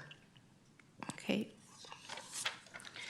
And this slide gives you just some snapshots of what it looks like when you use the portal. So you can see we've selected every room is set up. It'll tell us our current temperature as you log in. You can lock and set temperatures in a range. Teachers in their classrooms can also override this. However, if it's, again, if we're seeing some issues with it, we can troubleshoot it from a centralized location. This graph shows you that there might have been an issue with this particular room. The temperature shot straight up to 100 degrees, but we were able to fix that from where we are without sending someone out. And it could have just been just a computer issue that resets the temperature in there. CalShape assessment was done for all of our units at all of our schools. It was recommended that we actually replace 124 units across the district. But this project has not happened yet. We're trying to identify these projects probably at a future bond project. But we were able to repair 84 thermostats. So not all of the emergency work was completely just for HVAC units. It was also for the thermostat units. So we're going to continue working on any work orders for our HVAC systems. We're still continuing to take those work orders through sites and teachers reporting any issues. We're going to use that portal, and we have been. It's been a great free tool for us that was part of the installation of these thermostats. And then we have partnered with new local vendors for cost savings. And with that, that is the update for HVAC systems through our emergency resolution. Mr. Hill? Thank you, President Thomas, and thank you, Ms. Knudsen. And I, on a personal level, use or have used Duke to install my AC at my home, and it's been running strong for 10 years. But I'm a little bit confused, though, because I thought that when we were doing this sole source contract with Verigy, and it's like 1.6 million or something like that, why are we needing to use other vendors to do this work? Verigy is not the vendor that actually comes and does the call-out work on these units. That is why we're using Dukes or Cooltech. I think Verigy was for the thermostat installation as opposed to the ongoing HVACs. maintenance, right? Maybe I can help with that But correction. I thought the issue, right? I mean, and this is one of the classic challenges in contracting, right? Is that we wanted somebody to own the problem, right? So we have a problem where we're not getting AC to our classrooms, right? And so we want a vendor to own the solution of that problem, right now. And I think that we rushed to some assumptions that the problem was thermostat related, and that therefore the solution would be to implement the thermostats. But it sounds like that maybe that's not completely the problem, and so now we're incurring additional cost to address the root problem, which is getting AC to the classrooms. So am I misunderstanding this? I think it's a two-prong approach. I think the majority of the units that we were working with were around thermostat type issues. However, we do have other units in our classrooms that are not related to the thermostat issues, but actually have other kinds of problems that would still need to be addressed inside of our bond, and we actually have allocated monies set aside inside the bond to be able to do that work. That's not what Verigy was ever going to do, was the actual air conditioning piece, but to make sure that we could figure out from the ones that could not be fixed or altered by using the new controllers, to be able to eliminate those and then focus in on the ones that still needed to be done. So I don't know that, they're two different issues. Yeah, I don't think that that was what was represented to us, right? I think what was represented was we have HVAC problems, and that based on the analysis, that it's a controller issue, and that we also need to hardwire. I don't think that the effort was to say, well, how do we go and install new controllers, right? The issue was, how do we solve the HVAC problem? I'm not going to belabor it, right? But I think that we ought to go back and actually look at what the original presentation was and scope is, because this is how projects get out of control, and I have personal experience from this as a project manager for 20 plus years. So I'm just concerned of how much money are we going to continue to have to spend to solve our HVAC issue. So I'll leave it at that. Thank you. Mr. Block? Yeah, I mean, my initial understanding corresponds with what we're hearing here. I mean, there's been major improvement from everything we've heard of the HVAC systems across the district, right? Was the thermostat replacement going to fix every single issue that ever occurs with HVAC? No, but there's been tremendous improvement over the course of the installation of those thermostats, and it sounds like it solved a very high percentage of the problem, although of course there will always be a need to replace filters and make other repairs as they emerge. But from my understanding, the thermostats have succeeded in solving a very significant percentage of the problem. I don't know how to quantify that exactly, but that was my initial understanding of the project, is that it would tackle the vast majority of the problem. But of course, going forward, HVAC is something that needs kind of constant, at least attention and occasional maintenance. Mr. Anguiano? Thank you, President Thomas. Really quick, out of the 124 that were to be replaced, 84 of the units, so that leaves about 40 units. Or do we still have the rental devices for these particular units, since they're not functional? No, to clarify that, there's 124 units that still are recommended to be replaced. Separately, 84 other equipment was repaired through the CalShape grant. So there's still a list of 124 units that is recommended for replacement. And do we still have the units, the filters, the air filters that we rented out? Do we still have them in play? Are you referencing the temporary air The conditioners? temporary. I don't think we have those at this time, except for in one or two locations. Those were returned back, but if we have a need for them, then we would go back out and go rent them again in order to be able to mitigate something. The other, I think, just to clarify, so the original units that were installed either just prior to, or that were supposed to be installed either just prior to the pandemic or after the pandemic, that did not replace all the units in the school district. So you still have aging school units that still need to be replaced, that are on this list. And that was not part of the initial piece that went along with the problems for those ones that sat outside for a long period of time and that were part of the original piece that was done under the prior administration. Thank you. Could you speak to the current work order list and where we are in it and how long it takes to deal with each work order? And are you happy with that progress? I am not privy to that progress or a list of that, but I can gather that information and bring it back. If you don't mind, I could do that. Thank you. Okay. That's it for 11.3. Thank you very much, Ms. Newsom.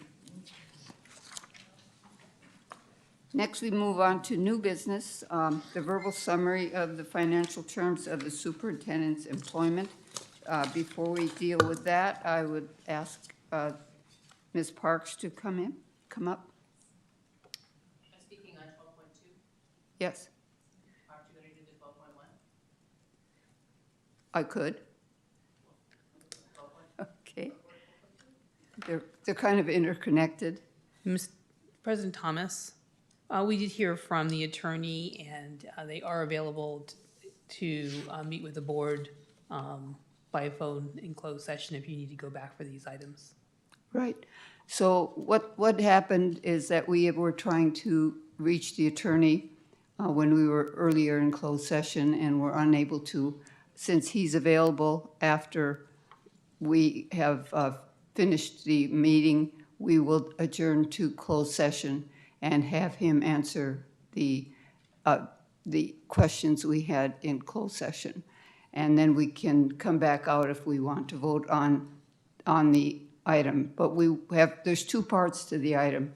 One is the 1.75 salary increase to the superintendent's contract, and the other is the per diem rate for the cost of 10 additional days.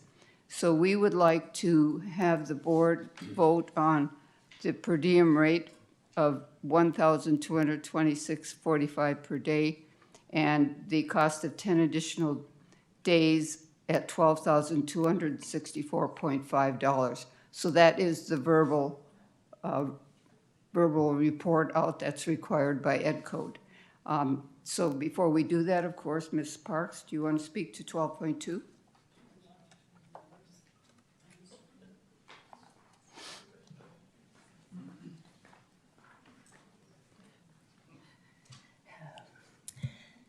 This agenda is a proposal for 1.75 retroactive cost of living COLA and an additional 10-day per diem payout for an outgoing superintendent. The background text states that this item is presented in the spirit of complete transparency. However, a truly transparent agenda lists exactly the clear dollar amount broken down by category, not vague text requiring the public to calculate the figures themselves. If you remembered at the top of the agenda, it just said the $270,000. Furthermore, Section 8 of the superintendent's contract explicitly mandates that she provide the board president with a written justification of all excess days worked to receive the 10-day payout.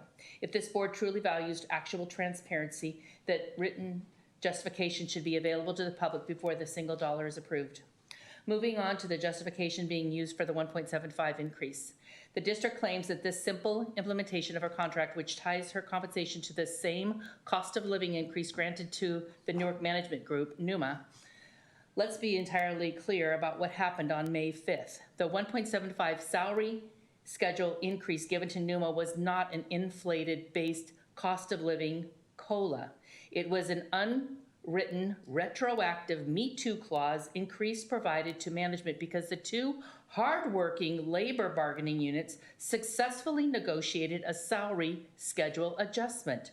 There is a massive operational difference between a salary adjustment hard-earned at a bargaining table by staff versus an automatic raise granted to an outgoing executive under the guise of being COLA. Most importantly, this board faces a strict legal barrier. Article 4, Section 17 of the California Constitution explicitly prohibits a public agency from granting extra compensation or retroactive pay increase to a public employee for services that have already been rendered. To circumvent the constitutional restriction, a contract must contain specific indefinite language established that compensation was left open and unresolved during the period of service. While this legal safety net was explicitly cited and included in the contracts of all three Newark Unified Assistant Superintendents, it is entirely missing from the superintendent's contract. Without that specific legal mechanism, granted a retroactive financial award now is just not a misuse of district funds. It is in direct violation of the California Constitution. I urge the board to follow the law, deny the COLA, and for the sake of transparency, share the written justification for the excess days worked to receive the 10-day payout. Thank you. Thank you.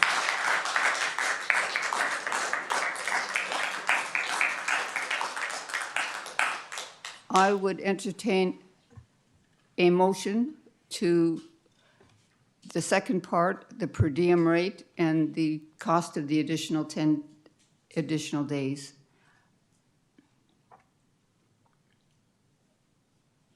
I'll make a motion. So to clarify, we're voting on the 10 days Yes. of per Only. diem. Only. Only on that portion of it. And you've received the documentation from Superintendent Vakar? Yes. Okay.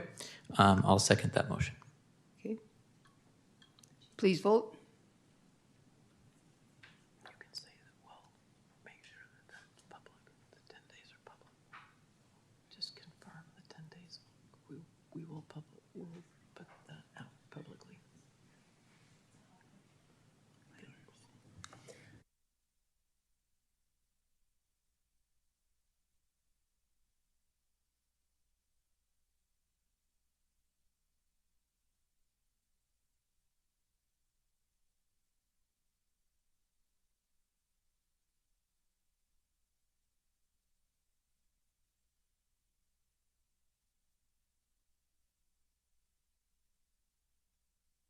clarify, we will be returning to closed session to discuss the first part, which is the 1.75% increase with our attorney. And we'll come back after the meeting is over, after that closed session is over. And if necessary, we will vote on the 1.75% increase. Thank you.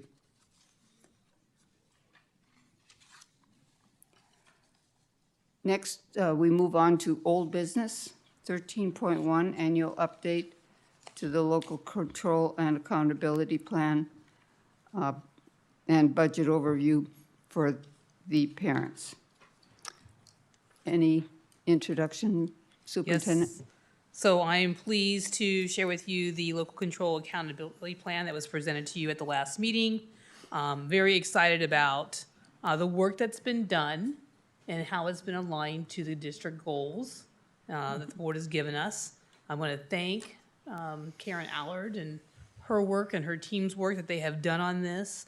They have done an extraordinary job trying to make sure that they reach the communication levels with our various representative groups, but most importantly, to be able to get their ideas and to be able to evaluate how we were doing on various items that we had identified within the plan. So with that, I'll turn it over to Karen Allard for another quick summary. For the past several months, the LCAP committee and members of the educational services team have worked very hard for your approval of the 26-27 LCAP this evening. Based on public comment at the last board meeting, 2 more LCAP meetings were held for the DLAC and LCAP committees to review the LCAP in its entirety. The goals and metrics in our LCAP indicate the academic progress we are making across the district. This morning, we received final word and confirmation from the county office that our LCAP is strong and ready for approval.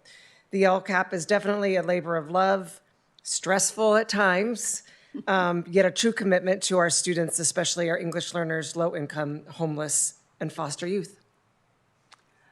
Thank you, Ms. Allard, and congratulations and thank you for the yeoman's work that you've done to bring that LCAP forward.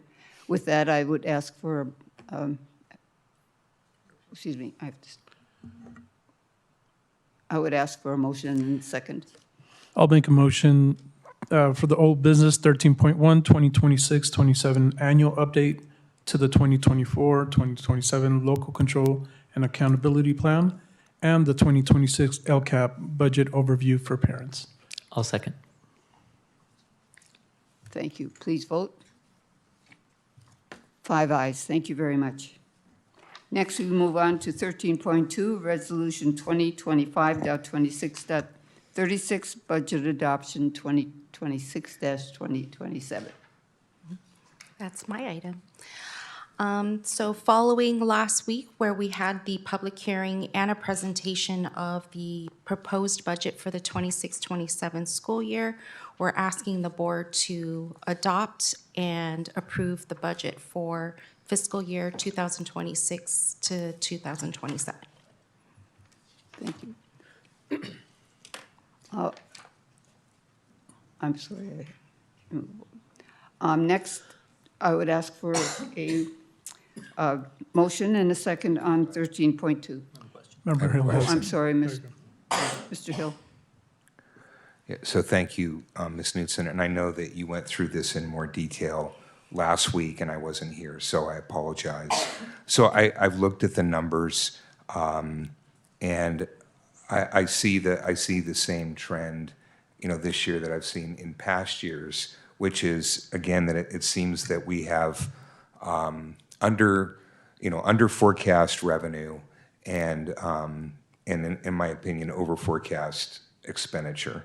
Right, and so we've said in our estimated actuals that we're estimating that our expenditure is going to be for this year almost $92 million, and so I find that hard to believe because historically our expenditures have roughly been around 81 to 82 million, and as I've kind of said in the past, right. So in my opinion, the past is prologue when it comes to numbers. And so, and it really gets me frustrated, and particularly because we say that we've been doing all of this cutting, And if we look at our revenue number isn't really significantly going down, even in our forecasts, but our expenditures are going up wildly. Now, again, this is an estimated actual, but I don't understand how we're increasing our expenditures by $10 million in 1 year. This is what we're estimating that we're going to end at for this year.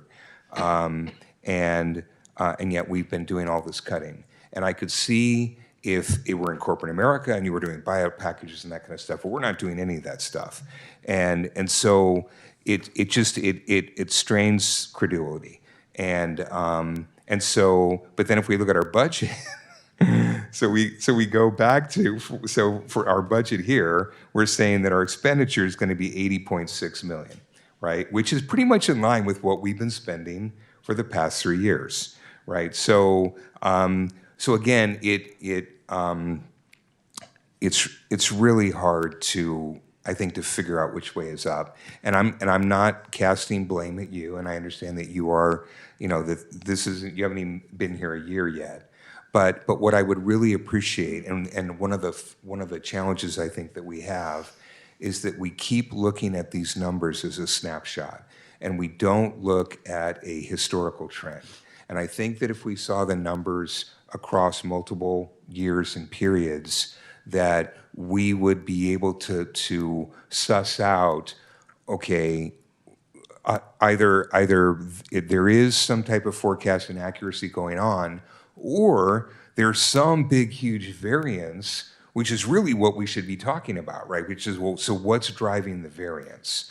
So I would just appreciate that as we go forward into the next school year, that we try to get that level of a time series in place, and the ability also to, where we start to see exceptions, the ability to drill down and to explain those exceptions. But other than that, what can we do? Can we not approve the budget? I hope not. Okay, all right, so, yes. So just my commentary and my hope for some better, I guess, numbers as we go into the next year. Thank you. Thank you, Mr. Hill. With that, I would entertain a motion. I'll make a motion to approve the 13.2 Resolution 2025-26.36 budget adoption from 2026-2027. I'll second. Please vote. 5 ayes, motion passes. Next, we move on to 13.3, DGI Technology Modernization Presentation. I would like to introduce Terry Chrysseptis. Is that how, did I say that correctly? Great. He's the Director of Customer Success at DGI. He's here this evening based on the board's request that you wanted to hear more about our technology infrastructure. So he will be presenting an informational update about what DGI can do and how we've partnered with them for all of our technology needs. A lot of the projects did start with Ms. Jenny Penaflor as our Director of IT, but that work still continues as DGI is still here with us. Good evening, esteemed board members, district staff, and community members. As Victoria mentioned, I am the Director of Customer Success, Terry Chrysseptis, with DGI. I come to you from DGI with a 20-year background in K-12 IT leadership. So I was at Middle Valley School District, Sacramento City Unified, and Folsom Cordova most recently. Last 8 years I've been working with DGI. In this current role, I do a few different things for the company. I act as a virtual CTO where needed. I deliver quarterly business reviews for our school districts and public entities that have managed services with DGI, and just general translation and traffic control for our engineers and folks at DGI, and being able to communicate with our school districts. So I'm very customer facing. I regrettably have to say that our senior sales manager, who's been working with the district a lot, Jason Jones, is out of town and can't be here, but I'm sure I can cover most of everything. If there's anything that falls in his purview that I can't answer completely accurately, I can work with Victoria to find those answers for you. So yeah, I'm just going to introduce DGI, our services, how we work with K-12, and the platform that we're using with the school district to modernize your switching and network environment. So DGI Development Group Incorporated is a California company. It was founded by Dan Lockwood in Redding, California, or headquartered out of Redding, California, in 2008. We have a background in California K-12. As I mentioned, I come from a IT background. I was the unique guy employee at the school, at DGI, where I was a partner, a customer of DGI's for many years, and loved them so much I joined with the company. Our owner, Dan Lockwood, started his career as an engineer, a network engineer for the Shasta County Office of Education. And then in 2008 founded DGI, solely to really work with school districts and public entities and deliver solutions for K-12, which is a very unique world. Our passion, as the slide says, is creating opportunities for students to pursue their dreams. And our niche is finding innovative solutions for the unique problems in education. Just quick anecdote. So our largest school district that we work with is Fresno Unified School District, and we've been working with them for almost like 15 years. Our smallest school district is up in Humboldt County, Cuddyback School District. It's a one-school school district, principal, superintendent, same person. So through all these years and working with school districts, me being one of them as well as a customer, we've had to really find ways to level the playing field, as we like to call it. Fresno Unified has a whole set budget, whole set of problems, whole environment that is completely different from Cuddyback. So we've developed programs, portfolios, services that can address all of that and make it affordable and make it the best solutions possible for different school districts. This one didn't come over so well. I'll explain. So as I mentioned, 75% or probably higher now of our customers are K-12 education. We have community colleges and some universities, about 10% or so. Everybody else, cities, counties, and local agencies that we work with. I wanted to point out that last one that looks a little messed up right now. 100% of our customers have IT departments. We are not in the business of being the sole IT department, taking over anything. We, as I like to call it, an extension of the IT team. Like I said, in the school districts that I worked at, small, like Mill Valley, large, like Sacramento City Unified, I never had enough resources, people, time to do the things we needed to do. And that's why I partnered with DGI, was to be able to help my staff get closer to the classroom, be able to have a reliable, solid foundation for our network, for our kids and our staff and our teachers.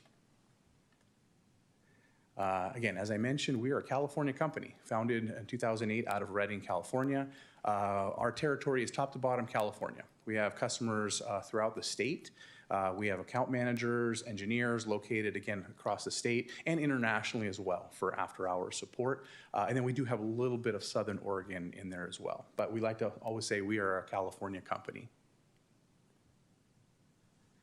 So as I mentioned, we like to, so we are a technology integrator. So we are like many other companies where if you want to buy a phone system or a server, we will sell you that and we will configure it for you if you want and install it for you.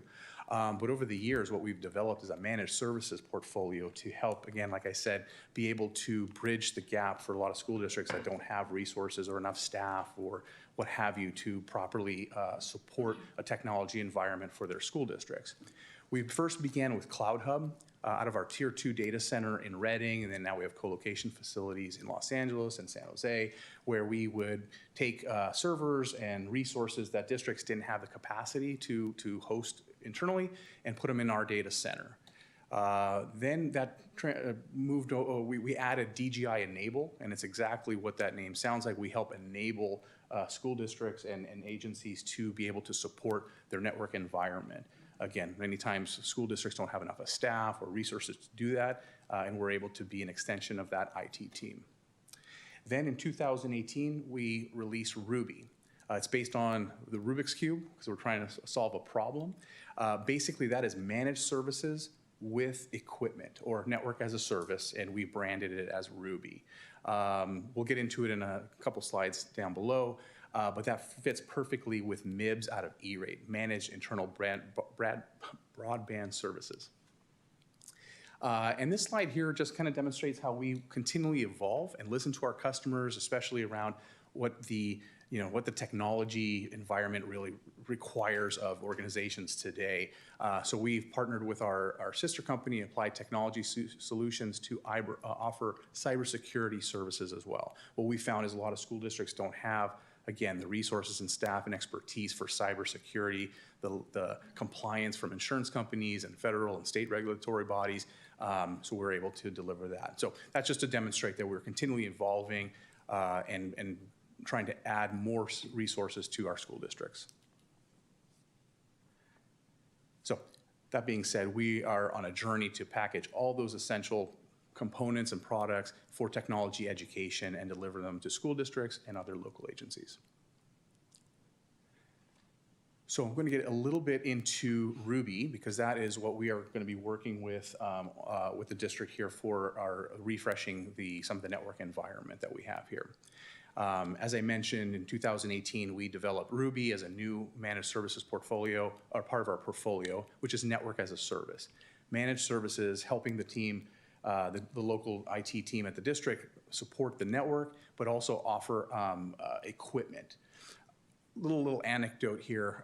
When I first joined DGI as an employee, formerly a customer, our CEO and I would talk about things. How can we become better? What are some of the things that you felt? What are the obstacles that you face that we could help address with our customers? And one of the anecdotes I said was, procuring network and technology equipment at school districts is very difficult. When I first joined Mill Valley School District many moons ago, I came from the private sector. We had a budget that had a monthly allocation for me in the private sector to replace a firewall if it went dead, or a network switch, or whatever that crucial piece of equipment that brought connectivity to staff and students. I had that available. And then at the end of that budget year, it could roll over or what have you. When I went to the Mill Valley School District, I did a presentation. There was a lot of issues with the network. I did an assessment. I presented it to the board my first 3 or 4 months there. They loved it. High fives. This is great. We have a plan. We're going to go forward with this. This is great. First cabinet meeting after, everyone said, "Hey, Terry, good job at the board meeting." And in my naivete, I said, "Okay, well, hey, so quick question, guys. What now?" I was looking at my budget, and I had salaries and I had benefits, but I didn't have no equipment budget. Like, no, when do we buy stuff and do things and make people happy? And they said, "Oh, well, that's a bond. We're gonna have to go out for a bond." I was like, "Oh, okay, great. What's that and when's that?" Well, first things first, we have to go and do some surveys and see if it's feasible to pass a bond. Okay, great. When's that? Coming up. Okay, and then what I found out was this was like a 2 or 3 year thing. And meanwhile, like my predecessor's chair is still warm, and I just had this great board presentation. I don't know when we're gonna do things that impact kids and so on. So Dan took that to heart, went back, looked at his credit. So as a corporate entity, we buy millions of dollars of equipment every month through our creditors, and then install them and then invoice school districts and other agencies. So he went to town and started talking to Hitachi, Mitsubishi, a few other creditors, and said, "Hey, I want to start doing network as a service for school districts and other public agencies where we can purchase that equipment, put it around a service wrapper so we can help manage it, and then be able to refresh a network, provide that equipment and support in a predictable monthly or annual cost over time." And that's how Ruby for us was born. Okay. So using that procurement model, we can do that around most anything that we sell and support. So in this particular case with the district, we're looking at network infrastructure. We do Wi-Fi, phones, physical security, et cetera. If we can procure it and we can finance it and support it, then we can put it into a Ruby contract. So the vast majority of our K-12 customers come to us with a problem. Again, that's the Rubik's Cube problem we're trying to solve. Our network equipment is end of sale, end of life. When end of life is reached, that means the manufacturer support has lapsed and ended. There's no more security patches. There's no more phone numbers you can call if something goes wrong, and you have a lot of liability, et cetera. So they're coming to us and again, like I said, bonds sometimes do not really meet the need at that moment. So what we do is our Ruby Network as a Service qualifies for funding, federal funding through E-rate under the Managed Internet Broadband Services, MIBS. So depending on your eligibility, you can subscribe to our network as a service, and we can provide all that equipment and have that federally funded or that portion funded for your eligibility. The good news is we are now in the beginning of a new 5-year E-rate cycle, which the district is part of. There was some concern that Congress may or may not pass it with the new FCC board, but luckily they did, and they actually increased the funding per pupil for that 5 years. So good news. And the other thing is we are able to utilize our contract awarded by SPUR for our MIB services. So you can bypass the traditional E-rate bidding process and all that because that's already been done as part of the JPA that is SPUR. And I'll talk a little bit more about SPUR for any of those who are not familiar with it in the next slide. Okay, so let me look at my notes here because I don't want to get this wrong. It's very technical. So SPUR is actually headquartered out of Concord, California, just up the road here. So under California Government Code, you can create a joint powers authority, JPA, which they did many, many years ago, and aggregate expertise and purchasing power to make it very easy for public agencies to purchase anything from like HVAC systems like we were talking, or solar panels or network equipment in more recent years. So SPUR is a great product. I've used it many times myself as a contract vehicle in my school districts, and I believe the school district here has as a member of it as well. And ultimately saves you money. They provide the best products, solutions, pricings, terms, and for public agencies. So it's a competitive solicitation through an RFP. They evaluate all the compliant vendors that apply for that, and then award the contracts under their master services contracts. We have held the SPUR contract now for, I want to say, at least 5 years, and we are the sole company that owns that contract with SPUR for managed services and managed services with equipment network as a service. Okay, so like I mentioned, we are in love with K-12. We've been working with K-12 for many, many years, but I'd like to share this this slide just to demonstrate our relationship with school districts. It's not a passing fancy. It's a relationship that we hold dear and that really extends, for many years. Just wanted to note, and this is not a comprehensive list, this is just some of our customers that began as a DGI Enable managed services customer, and then at some point through that process I was talking about, trying to refresh their networks and not having the funding to do so or the resources to support it, worked with us to go the Ruby route and using SPUR and E-rate for funding. Our two biggest school districts to date is Cotati-Rohnert Park Unified School District and Santa Rosa City Schools. They have done complete refreshes of all their facilities, Wi-Fi, wireless, et cetera, with us and our Ruby platform. So we're very proud of our relationship with them. Okay, I think that's it for me. Thank you very much. Thank you. Mr. Hill? Thank you, sir, and I didn't catch your name. Terry Kurtzepis. Kurtzepis. That's correct. Great, thank you, Mr. Kurtzepis. So I just want to make sure that I understand the services that you provide. So it seems like the main focus was what you're calling network as a service. Am I summarizing that correctly? That is correct.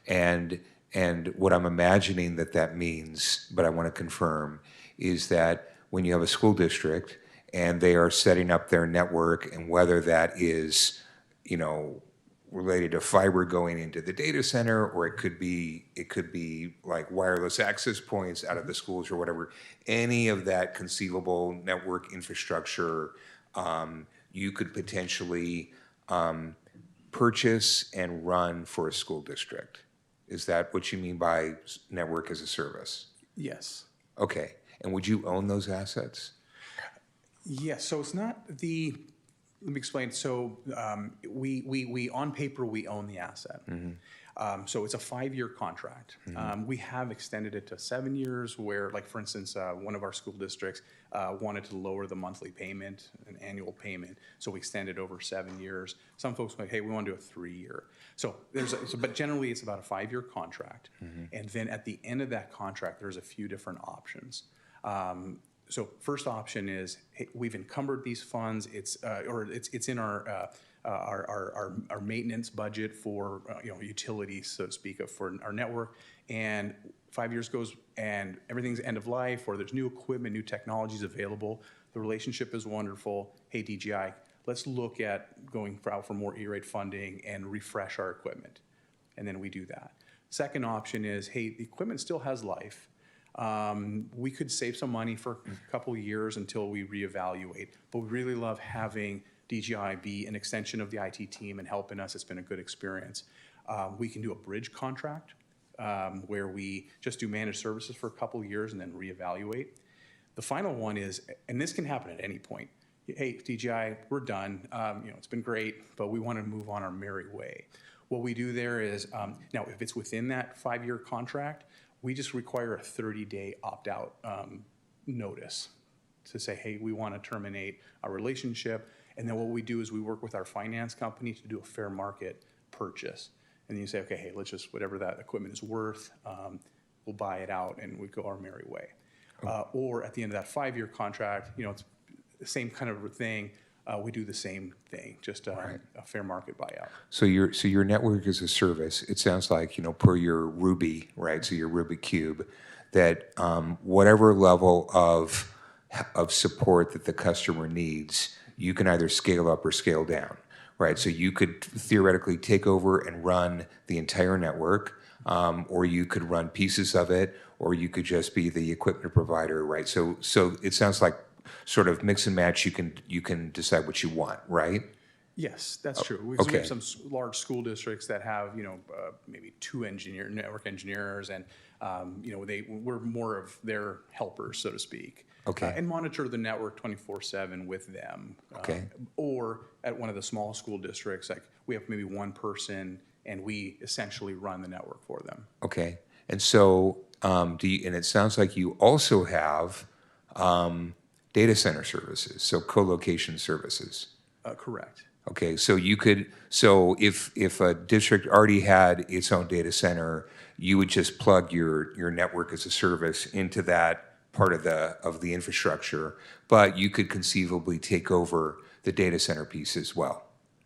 Yes, but I would want to put a little asterisk there and say our director of services, who handles all of our data networking things, would have to look at your particular situation and develop a solution. But what I'm imagining though is that you would probably prefer that if you were going to provide some type of co-location service, that it would be in your facility, that you wouldn't be taking over some customer site data center.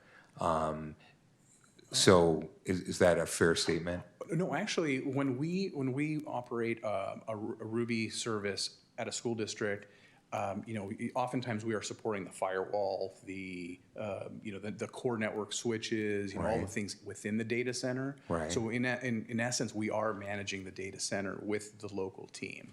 Right. But what I'm saying is that I would imagine that probably the preferred solution is if you already have your own data center up in Reading or wherever it is, that you've already got all this fire suppression. You're right. You've already got, all of the 24/7, basically monitoring, blah, blah, blah, blah, blah. Sure. And that it's probably more efficient to just have your customers co-locate their operations in your data center. Yeah, absolutely. And you have the capability to do that. Absolutely. Okay. Yeah. Sold. Thank you. Thank you. Ms. Jones?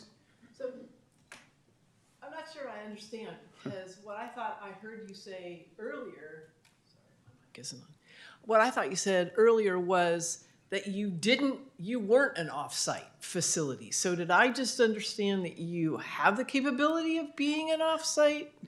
No, I think what I said was all of our customers that we work with have at least one IT person, an IT department. We don't become the sole IT workforce, if that makes sense. Okay, but you could be the offsite, I'll call it the hardware. You can be the offsite hardware, even though the district has an IT person, but not necessarily the network that's, am I making sense, Member Hill? That I'm talking about, like the physical equipment. Right. So these guys, you can correct me if I'm wrong, they will help you spec out what you need. They will put the necessary technical infrastructure in place. They will provide additional support staff as needed, but they're not going to go take complete ownership of it. They still want to have some type of IT representative. It could just be one person, right? And then you have an extended staff of the Ruby people. And so the one person says, I need help with this, I need help with this, I need help with this. Or, hey, I'm getting, alerts that are indicating that this part of the network is down, please investigate, blah, blah, blah. So essentially, you got kind of that we would still be command and control, but that they run a big part or most of the infrastructure. Is that a fair statement? That is a very fair statement. Okay, Yes. Thank you for the clarification. Are we purchasing, are you purchasing the equipment and we are leasing it in effect from you that we have on our site? I don't understand either. Yeah, so lease is not the apropos word. So it's a network as a service. So we are taking the credit hit. We are taking ownership of purchasing, procuring the equipment, installing it, making sure it works. If it goes bad, we do the RMA, call the manufacturer, get the new one, or send send somebody out with a what do you call it, a spare. So the liability is all on us. So we don't do leasing because we're not a finance company. If we did that, we would just say, hey, okay, here's because we sell equipment all the time, and we would just say, here's all your equipment. Here's your monthly invoice for that equipment, and then at the end of that period of time, you own it. This is a managed services network as a service with equipment. If that makes sense. And so what I think Member Thomas he's really saying is that we would get out of the business of purchasing and managing equipment ourselves. We would basically be renting from them.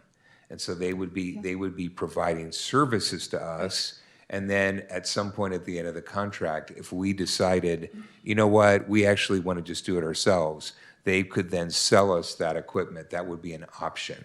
But for the most part, going in, that they would be deploying this equipment and owning it and then providing the associated services for us, and we would pay a rental fee. Correct. Or a lease. It's almost. Yeah. Yeah. Okay. Now, see, the valuable part of this, and what a lot of our school districts that we work with, find very valuable, is your normal piece of network equipment has now a lifespan of 5 to 7 years. A long time ago, I used to go in front of school boards and say, I've assessed our network, and I'm proposing I'm future-proofing the network, and it's comical now because that equipment is, long since been replaced 2 or 3 times over. Then I used to say like the 10-year network. I remember Sacramento City Unified specifically saying that. What we find now is, with the advances of different technology, security issues, et cetera, that your average piece of equipment is a 5 to 7 year lifespan. So what we find is this works really well, because by the time that contract is over, you're looking at purchasing new equipment, or things have gone end of life anyway. So now you have not just invested in a piece of equipment that is like I call a brick. It's like now you own a brick. Like you have to recycle it and find somebody who wants to take it off your hands. It seems to me there's a lot of different types of equipment, and the lifespan of some of that equipment and the wiring associated with it. I'm not clear how much your company is involved in installing and making sure that the equipment that's dispersed throughout our district is under your contract. Well, anything that is purchased and procured through our contract is our responsibility. Now, the wiring to it, now to your point earlier, if there's a fiber optic line that we did not put in, we did not spec, was either not working, or somebody put a backhoe through, we're not liable for that. But anything, that piece of equipment that we are under contract to manage, procure, off, set up, manage, that is completely our liability and responsibility to manage. Thank you. Mr. Anguiano? Thank you, President Thomas. Mr. Cresapis, really appreciate the presentation on the cloud itself. We've been talking about the warranty. Where does it go? Where does it stop? Say, for example, right now we have an issue with everywhere, pretty much, with cyber attacks. Where do you guys play a big role? How do you play the role in the warranty of bringing up a network if it's compromised? Okay, let's let me rewind here. So let's just say we have a piece of equipment, a network switch, a wireless access point, whatever the device on the network is. So what we provide is we're going to provide and maintain and manage a piece of equipment that is under what do you call it, support, manufacturer's warranty, et cetera. So what we do as part of my team, and I do quarterly business reviews with the IT leader or anyone in the district that wants to see it. We look at the inventory, we look at our patching schedule. So we are on the hook. Our team is on the hook, and sometimes we work with the team itself or do it solely if it's a small team that that needs that help. And we patch, security patch every network switch, every access point, whatever piece of equipment that we procure and manage. So that it has the most latest manufacturer level of security and patching, right? Now, now there's different types of breaches. So the vast majority of the time is the simple, somebody gets an email, they put in they put in their password or whatever, thinking it's like their bank or something, whatever it is, and then next thing you know, you have a ransomware put on your network, or et cetera, et cetera. Now that's outside of the network. Now, so one of the slides I showed you that we do security, cybersecurity as a service as well. So we have a whole best of breed list of different vendors. Everything from firewalls to antivirus to whatever the MDR emergency. Endpoint protection, all those kinds of things, and then we would be the intermediary between the breach and the district and the companies that would help fix that problem. Now, in this particular case, you don't subscribe to that, so our liability is on the network side. We're going to make sure that every piece of equipment is patched and secure. Nothing is 100%, impenetrable, but it's a smart practice to maintain a schedule where everything is patched on a regular basis. As a former IT director myself, that was one of the hardest things. I mean, I've got one network engineer running around all day doing whatever, and then I was like that, like when your mom tells you to clean your room. It's like, have we patched everything? Are we up on it? And it's like, oh, Terry, I don't have enough time in the day, so on and so forth. And then you'll find yourself like 2-3 versions behind in security or what have you. So our service is, that is that commitment in our service level agreement that we will maintain a supported piece of equipment and maintain current patching and security patching at all times. And just a follow-up question in regards to that, you mentioned 5 to 7, the contract that you would have with the district. It would be 5 to 7 years, or is it this is for the 5 equipment? years. 5 years. Yes. Now, say for example, we're a small district. You mentioned Fresno County being the largest and also Humboldt being the smallest. Mm-hmm. Do you see any difference in providing the services and being hands-on and being, right now we just purchased the E-rate, right, with the 5-year plan. Mm-hmm. How involved are you and your team at the beginning to the end? Well, when you become, I always tell my customers, when you are a managed services customer at DGI, you are the tier 1. We are, like I said, we're an extension of your IT team. So, when we first procure the equipment, develop a project management plan and configuration plan to get everything ready and installed. We have boots on the ground. We You know, we do it just like as if we were just selling a network to a school district as well. So we have this whole full plan, project managers, we work with the local team, we work with the school district schedule for, you know, hey, when can we get people on ladders to do this or that, or be in your environment. Then the handoff goes to our network operations center. So we have a team of network engineers. So my partner, Greg Drake, he's the director of services. He manages that team with his lead network engineer to support our managed services customers. And my team, we do the customer-facing side. So at that point, we have network collector equipment on site. So we monitor live, 24/7, that an access point is working or a switch is doing its thing. If it goes offline or whatever, we get an automatic ticket created, or the district will notify us as well if they catch it first. And then we start working on a resolution ticket. And we have an SLA for how much time it takes for us to fix that, right? We have a certain period of time that we need to address that. So Cuddy-Back School District, I work very closely with the principal/superintendent up there. I do quarterly business reviews with him personally. We talk about the tickets that went on that quarter. We talk about planning. We look at the inventory. We have a section where we even do strategic planning, where if you want to utilize me and my time, what are some of the initiatives that the school district wants to do? And I'll make a note of it and then give it to you in that quarterly business review for records, and think about how we can, work on things in the future. Some school districts, Santa Rosa City Schools, they have 2 network engineers.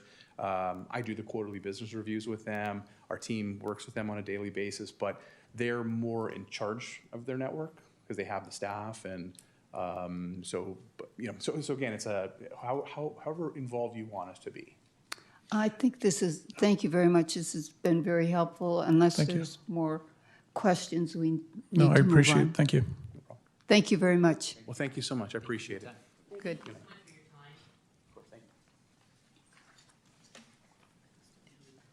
Yeah.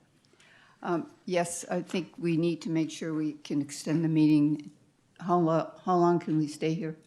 10:45. So I would entertain a motion to extend the meeting to 10:45. I'll make a motion to extend the meeting to 10:45. I'll second. Please vote.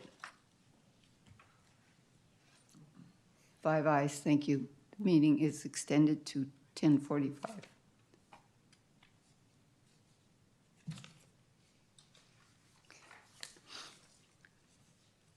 Next, we move on to the consent agenda for personnel items. That would be 14.2 through 14.4. I would entertain a motion. I'll make a motion. Second. It's been made and seconded. Please vote. 5 ayes, thank you.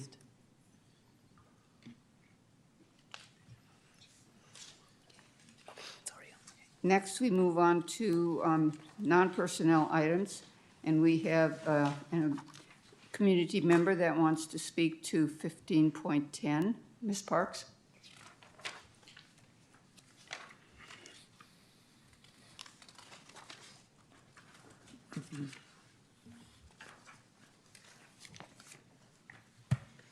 According to the district's 25-26 CARS expenditure report before you this evening, it seems Newark Unified is ending the school year with $220,137 in unspent federal funds that were meant to serve your students and teachers over the last 12 months.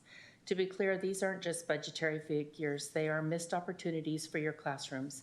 Under Title II, Part A, you left $75,972 sitting idle, money that should have gone towards teacher training and instructional support. Under Title III, meant for your English learners, you were allocated $134,865. The district spent $0.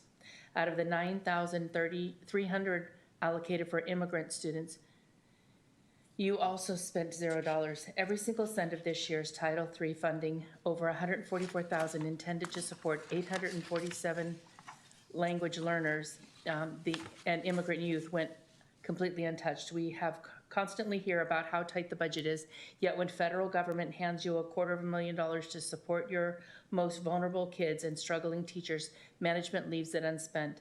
The students who sat in your classrooms this year need those specialized resources and support. Educators needed that extra training this year. They don't get to relive the 25-26 school year. Our community teachers and families deserve a transparent explanation tonight on why the money wasn't spent. And I'll just give you my personal opinion is, as the site council chair for Kennedy, we have spent, we try and spend every year all the money that is given to us. And that is like our mantra, is don't leave anything out on the table, and we try to get it down to as low as we can. The money should be spent, and it should be spent on this year's kids. The money comes to you this year, it should be spent on this year's kids. Thank you. Thank you. Is there any board member that would like to pull that item for discussion? Seeing none, I would, Yeah, I don't want to pull that one, but I want to pull two others. okay, which are those? 15.16 and 15.27.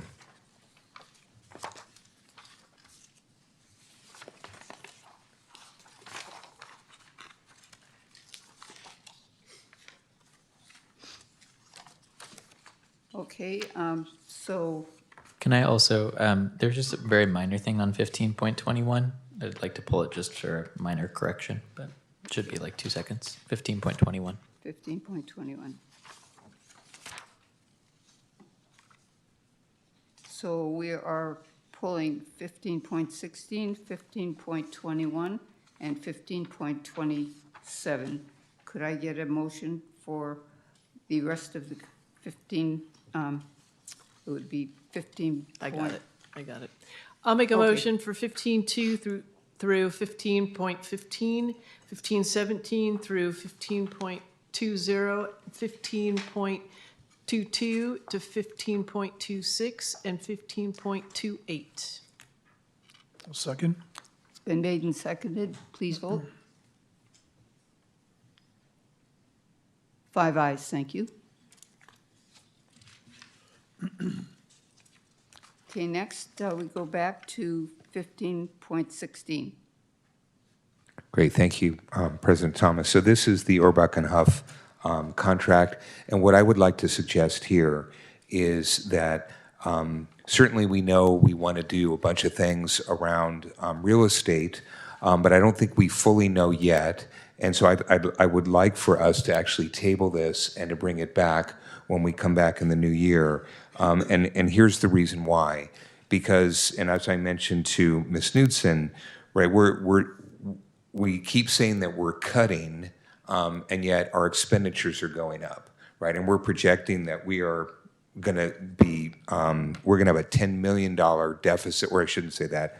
We're going to have spent $10 million more this year in expenditures than we did last year, according to estimated actuals. And I think that we know that a big part of this is actually related to professional services. And this is an area where we haven't actually looked at carefully managing this. And so what I would like to suggest is we may ultimately decide to renew this contract, but I think that we just ought to take a second look. And so I'm requesting that we table this item and bring it back when we come back in late July or August. Staff, is there any time sensitivity to that? There potentially could be. I think if there's a question that comes up with regards to some of the work that you want to be able to do for launching off in the beginning of the year, my suggestion would be that maybe you modify the dollar amount. That we which? I would modify the dollar amount. Do you have a suggestion if we were to modify? 25. Okay. So, Mr. Hill, do you want to make a motion? So to I'll that make effect? a motion to amend 15.16 and revise the dollar amount from $100,000 to $25,000. I'll second. Okay. Please vote. 5 ayes, thank you. So motion, second were by. I motion. Okay, so are we on 1521 now? Yep. So super quick. So just, I happened to see in looking at the document that the second page says, by signing below, New Haven Unified School District certifies. I saw that. And it says on behalf of, yeah. So can we just pass that, but with the modification to Newark rather than New Haven? So I would make a motion to approve item 15.21, but substituting on the second page, Newark Unified for New Haven Unified. Is that coming from our friends up in Oakland? Did you second it? No, I don't think anybody's formally seconded it yet. I'll second. Second, okay. Please vote. 5 ayes, thank you. Thank you for catching that. Next, we move on to 15.27. Yeah, so bylaw 9200, limits of board authority. I would like to request that we bring this back and revisit this. And here's the reason why. As I read this, and some of it comes from CSBA text, and some of it comes from our own text, but I have a problem with it, and the problem is that when we talk about board authority, so the board should not, number one, the board acts as a unit of authority, and the board should not be, the board's sole employee is the superintendent, and we direct the superintendent, and we should not be jumping chain of command and going out and directing staff to do stuff and, getting involved in making unannounced visits to schools and directing. So those are all things that should be limits on board authority. However, interaction with our stakeholders who are the voters, that has nothing to do with the administration. That is our authority.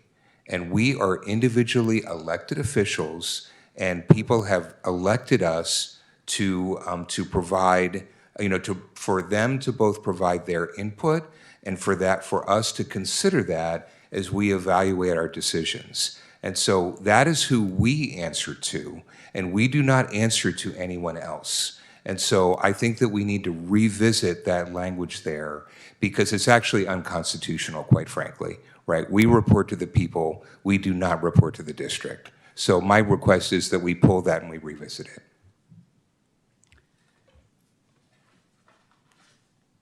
Seeing, okay. Can I request to speak? Yes. So are you referring to the blue text that was added? Are you referring to all of it? So I think that CSBA is over its skis, and so this idea that somehow that the board is going to have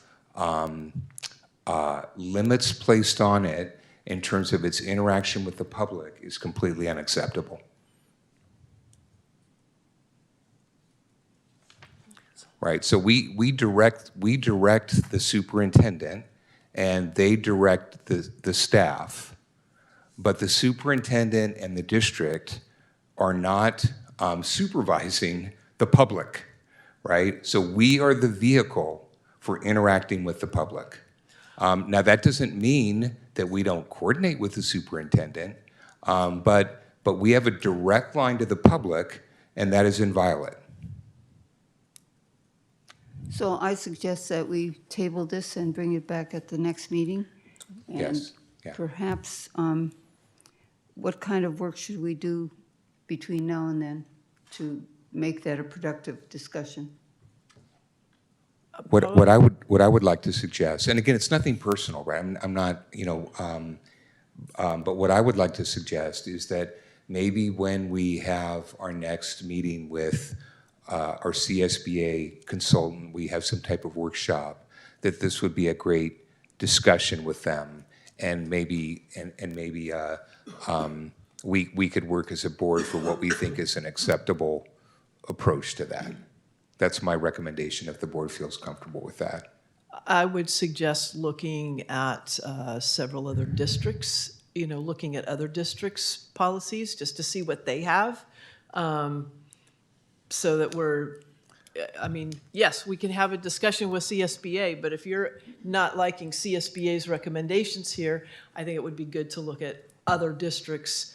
Right, but the problem is that CSBA is the template, right? And so, and most districts just accept wholesale what CSBA offers. And I think oftentimes, in many cases, it's, they Well, offer good advice. It's actually following, I mean, Yeah, they, but in this, everything they present is. but in this is following. situation, I mean, if I were to draw a parallel, would we ever allow at the federal government level for an agency that Congress supervises to place handcuffs on the elected officials in terms of who they could talk to in the voting public? We would never accept that. I guess one of the things I would suggest is that there's often a second reading and sometimes even a third reading. So I would suggest that we bring this back at a future meeting, and maybe some of us could do research from other districts, and Mr. Hill, of course, you can prepare, and we can discuss this at for the second reading, and if it requires a third reading. So let's make sure we come to an agreement. Is that okay with everyone? Sure. Okay, so this issue is tabled for a second reading. So next, we move on to Board of Education committee reports, announcements, requests, debrief, and discussion. And I'll start with Mr. Anguiano.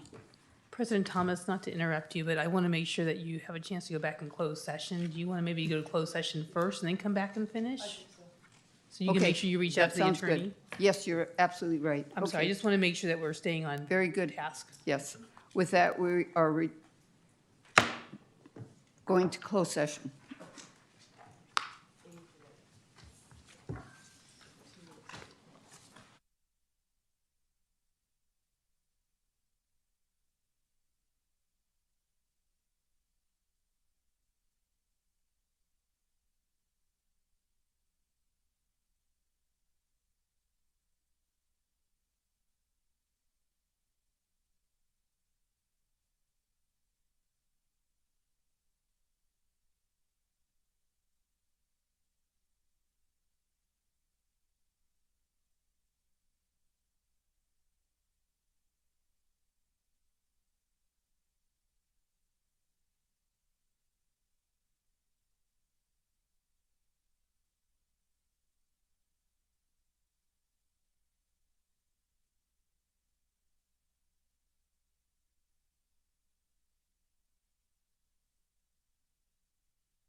We have returned from closed session, and the agenda item, someone help me name the agenda item.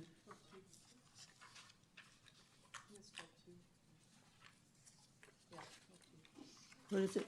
12.2. Okay, item 12.2. The part of item 12.2 was deferred to give us a chance to talk with our legal counsel in closed session, which we have done. In addition, we had each received a copy of a 6-page opinion by our counsel stating that this 1.75% salary increase is contractual. So the 1.5 salary increase to the superintendent, retroactive for 24-25 school year, as outlined in Section 3A of the Superintendent's Board Approved Employment Contract, provides a retroactive salary increase that totals $9,450. I would entertain a motion to approve the $9,450, meaning the 1.75% salary increase for the superintendent. Do I have a second? I'll second. Okay. Any comments? I'd like to make a comment. So I'd like to request that we provide the public with a copy of that 6-page opinion, that we agendize that for our next board meeting for the purposes of transparency so that the public can see the legal reasoning that our counsel provided. I think it's important that we show that to the public for transparency purposes so that they can see the legal reasoning that our counsel used. Okay. So we are approving this with the understanding that we will bring forward at the next agenda, next meeting, an agenda item to publicly release the 6-page letter regarding the 1.75% salary increase. May I Okay. ask a question? Yes. If somebody wants a copy, we could probably just provide it to them if they want a copy sooner. Pardon? Would you want that? If they wanted a copy sooner, we could. Yeah, I mean, No, if somebody requests it, that's okay with me. Yeah, I don't know what everybody else thinks, but if somebody requests a copy, I don't see any problem with providing it. What, I don't think you can provide it until the board approves Oh, we would its know because we would need release. to It's vote to, confidential. right? We would need to vote Understood. to. Yeah. So we have to wait till it's agendized at the next meeting. Understood. But then at that point, if the board approves, we will release it publicly. Okay? So with that, do you understand the motion? So I'd like to make a comment about this. Sure. So I want to be clear that I'm not making any accusations of intent. But what I want people to understand is that I think that we are in a quandary because of really, I'm just going to be frank, bad contract language that potentially, in my opinion, exposes us to legal liability. And this is, and based on the well, so I'm just going to say that it is, to my knowledge, it has not been addressed in this legal memo that is proposed to be released. But I'm going to tell you that it relates to Government Code Section 87-100 of the Political Reform Act, which prohibits a public official at any level of state or local government from making, participating in making, or attempting to use the official's position to influence a governmental decision in which the official knows or has reason to know the official has a financial interest. And this is further codified by Regulation 18704, which defines making a decision. And what's important to understand here is that although we're in the contract, we're calling this a cost of living adjustment, it's really not a cost of living adjustment. It is a negotiated salary increase that is part of a bargaining process.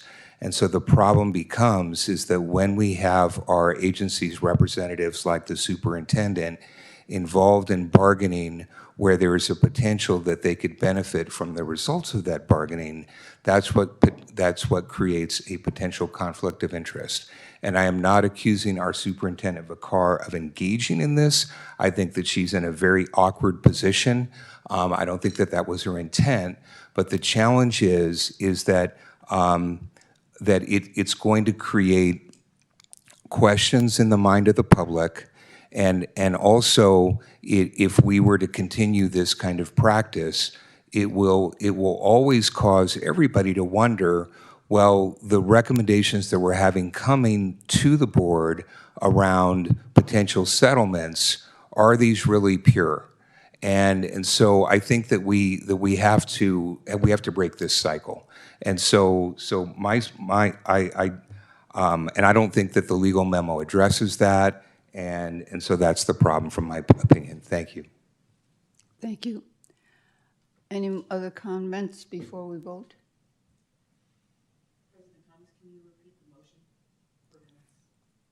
The motion is, Just give her the piece of paper. You just need it for your notes? Yeah. that we approve the 1.75% salary increase for the superintendent in the amount of $9,450.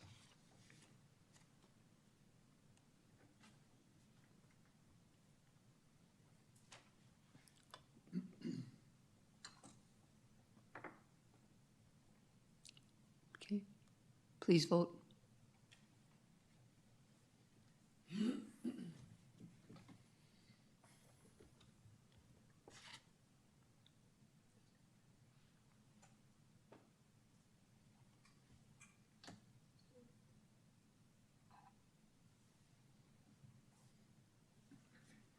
So the vote is 3 ayes, with Mr. Anguiano and Mr. Hill voting no.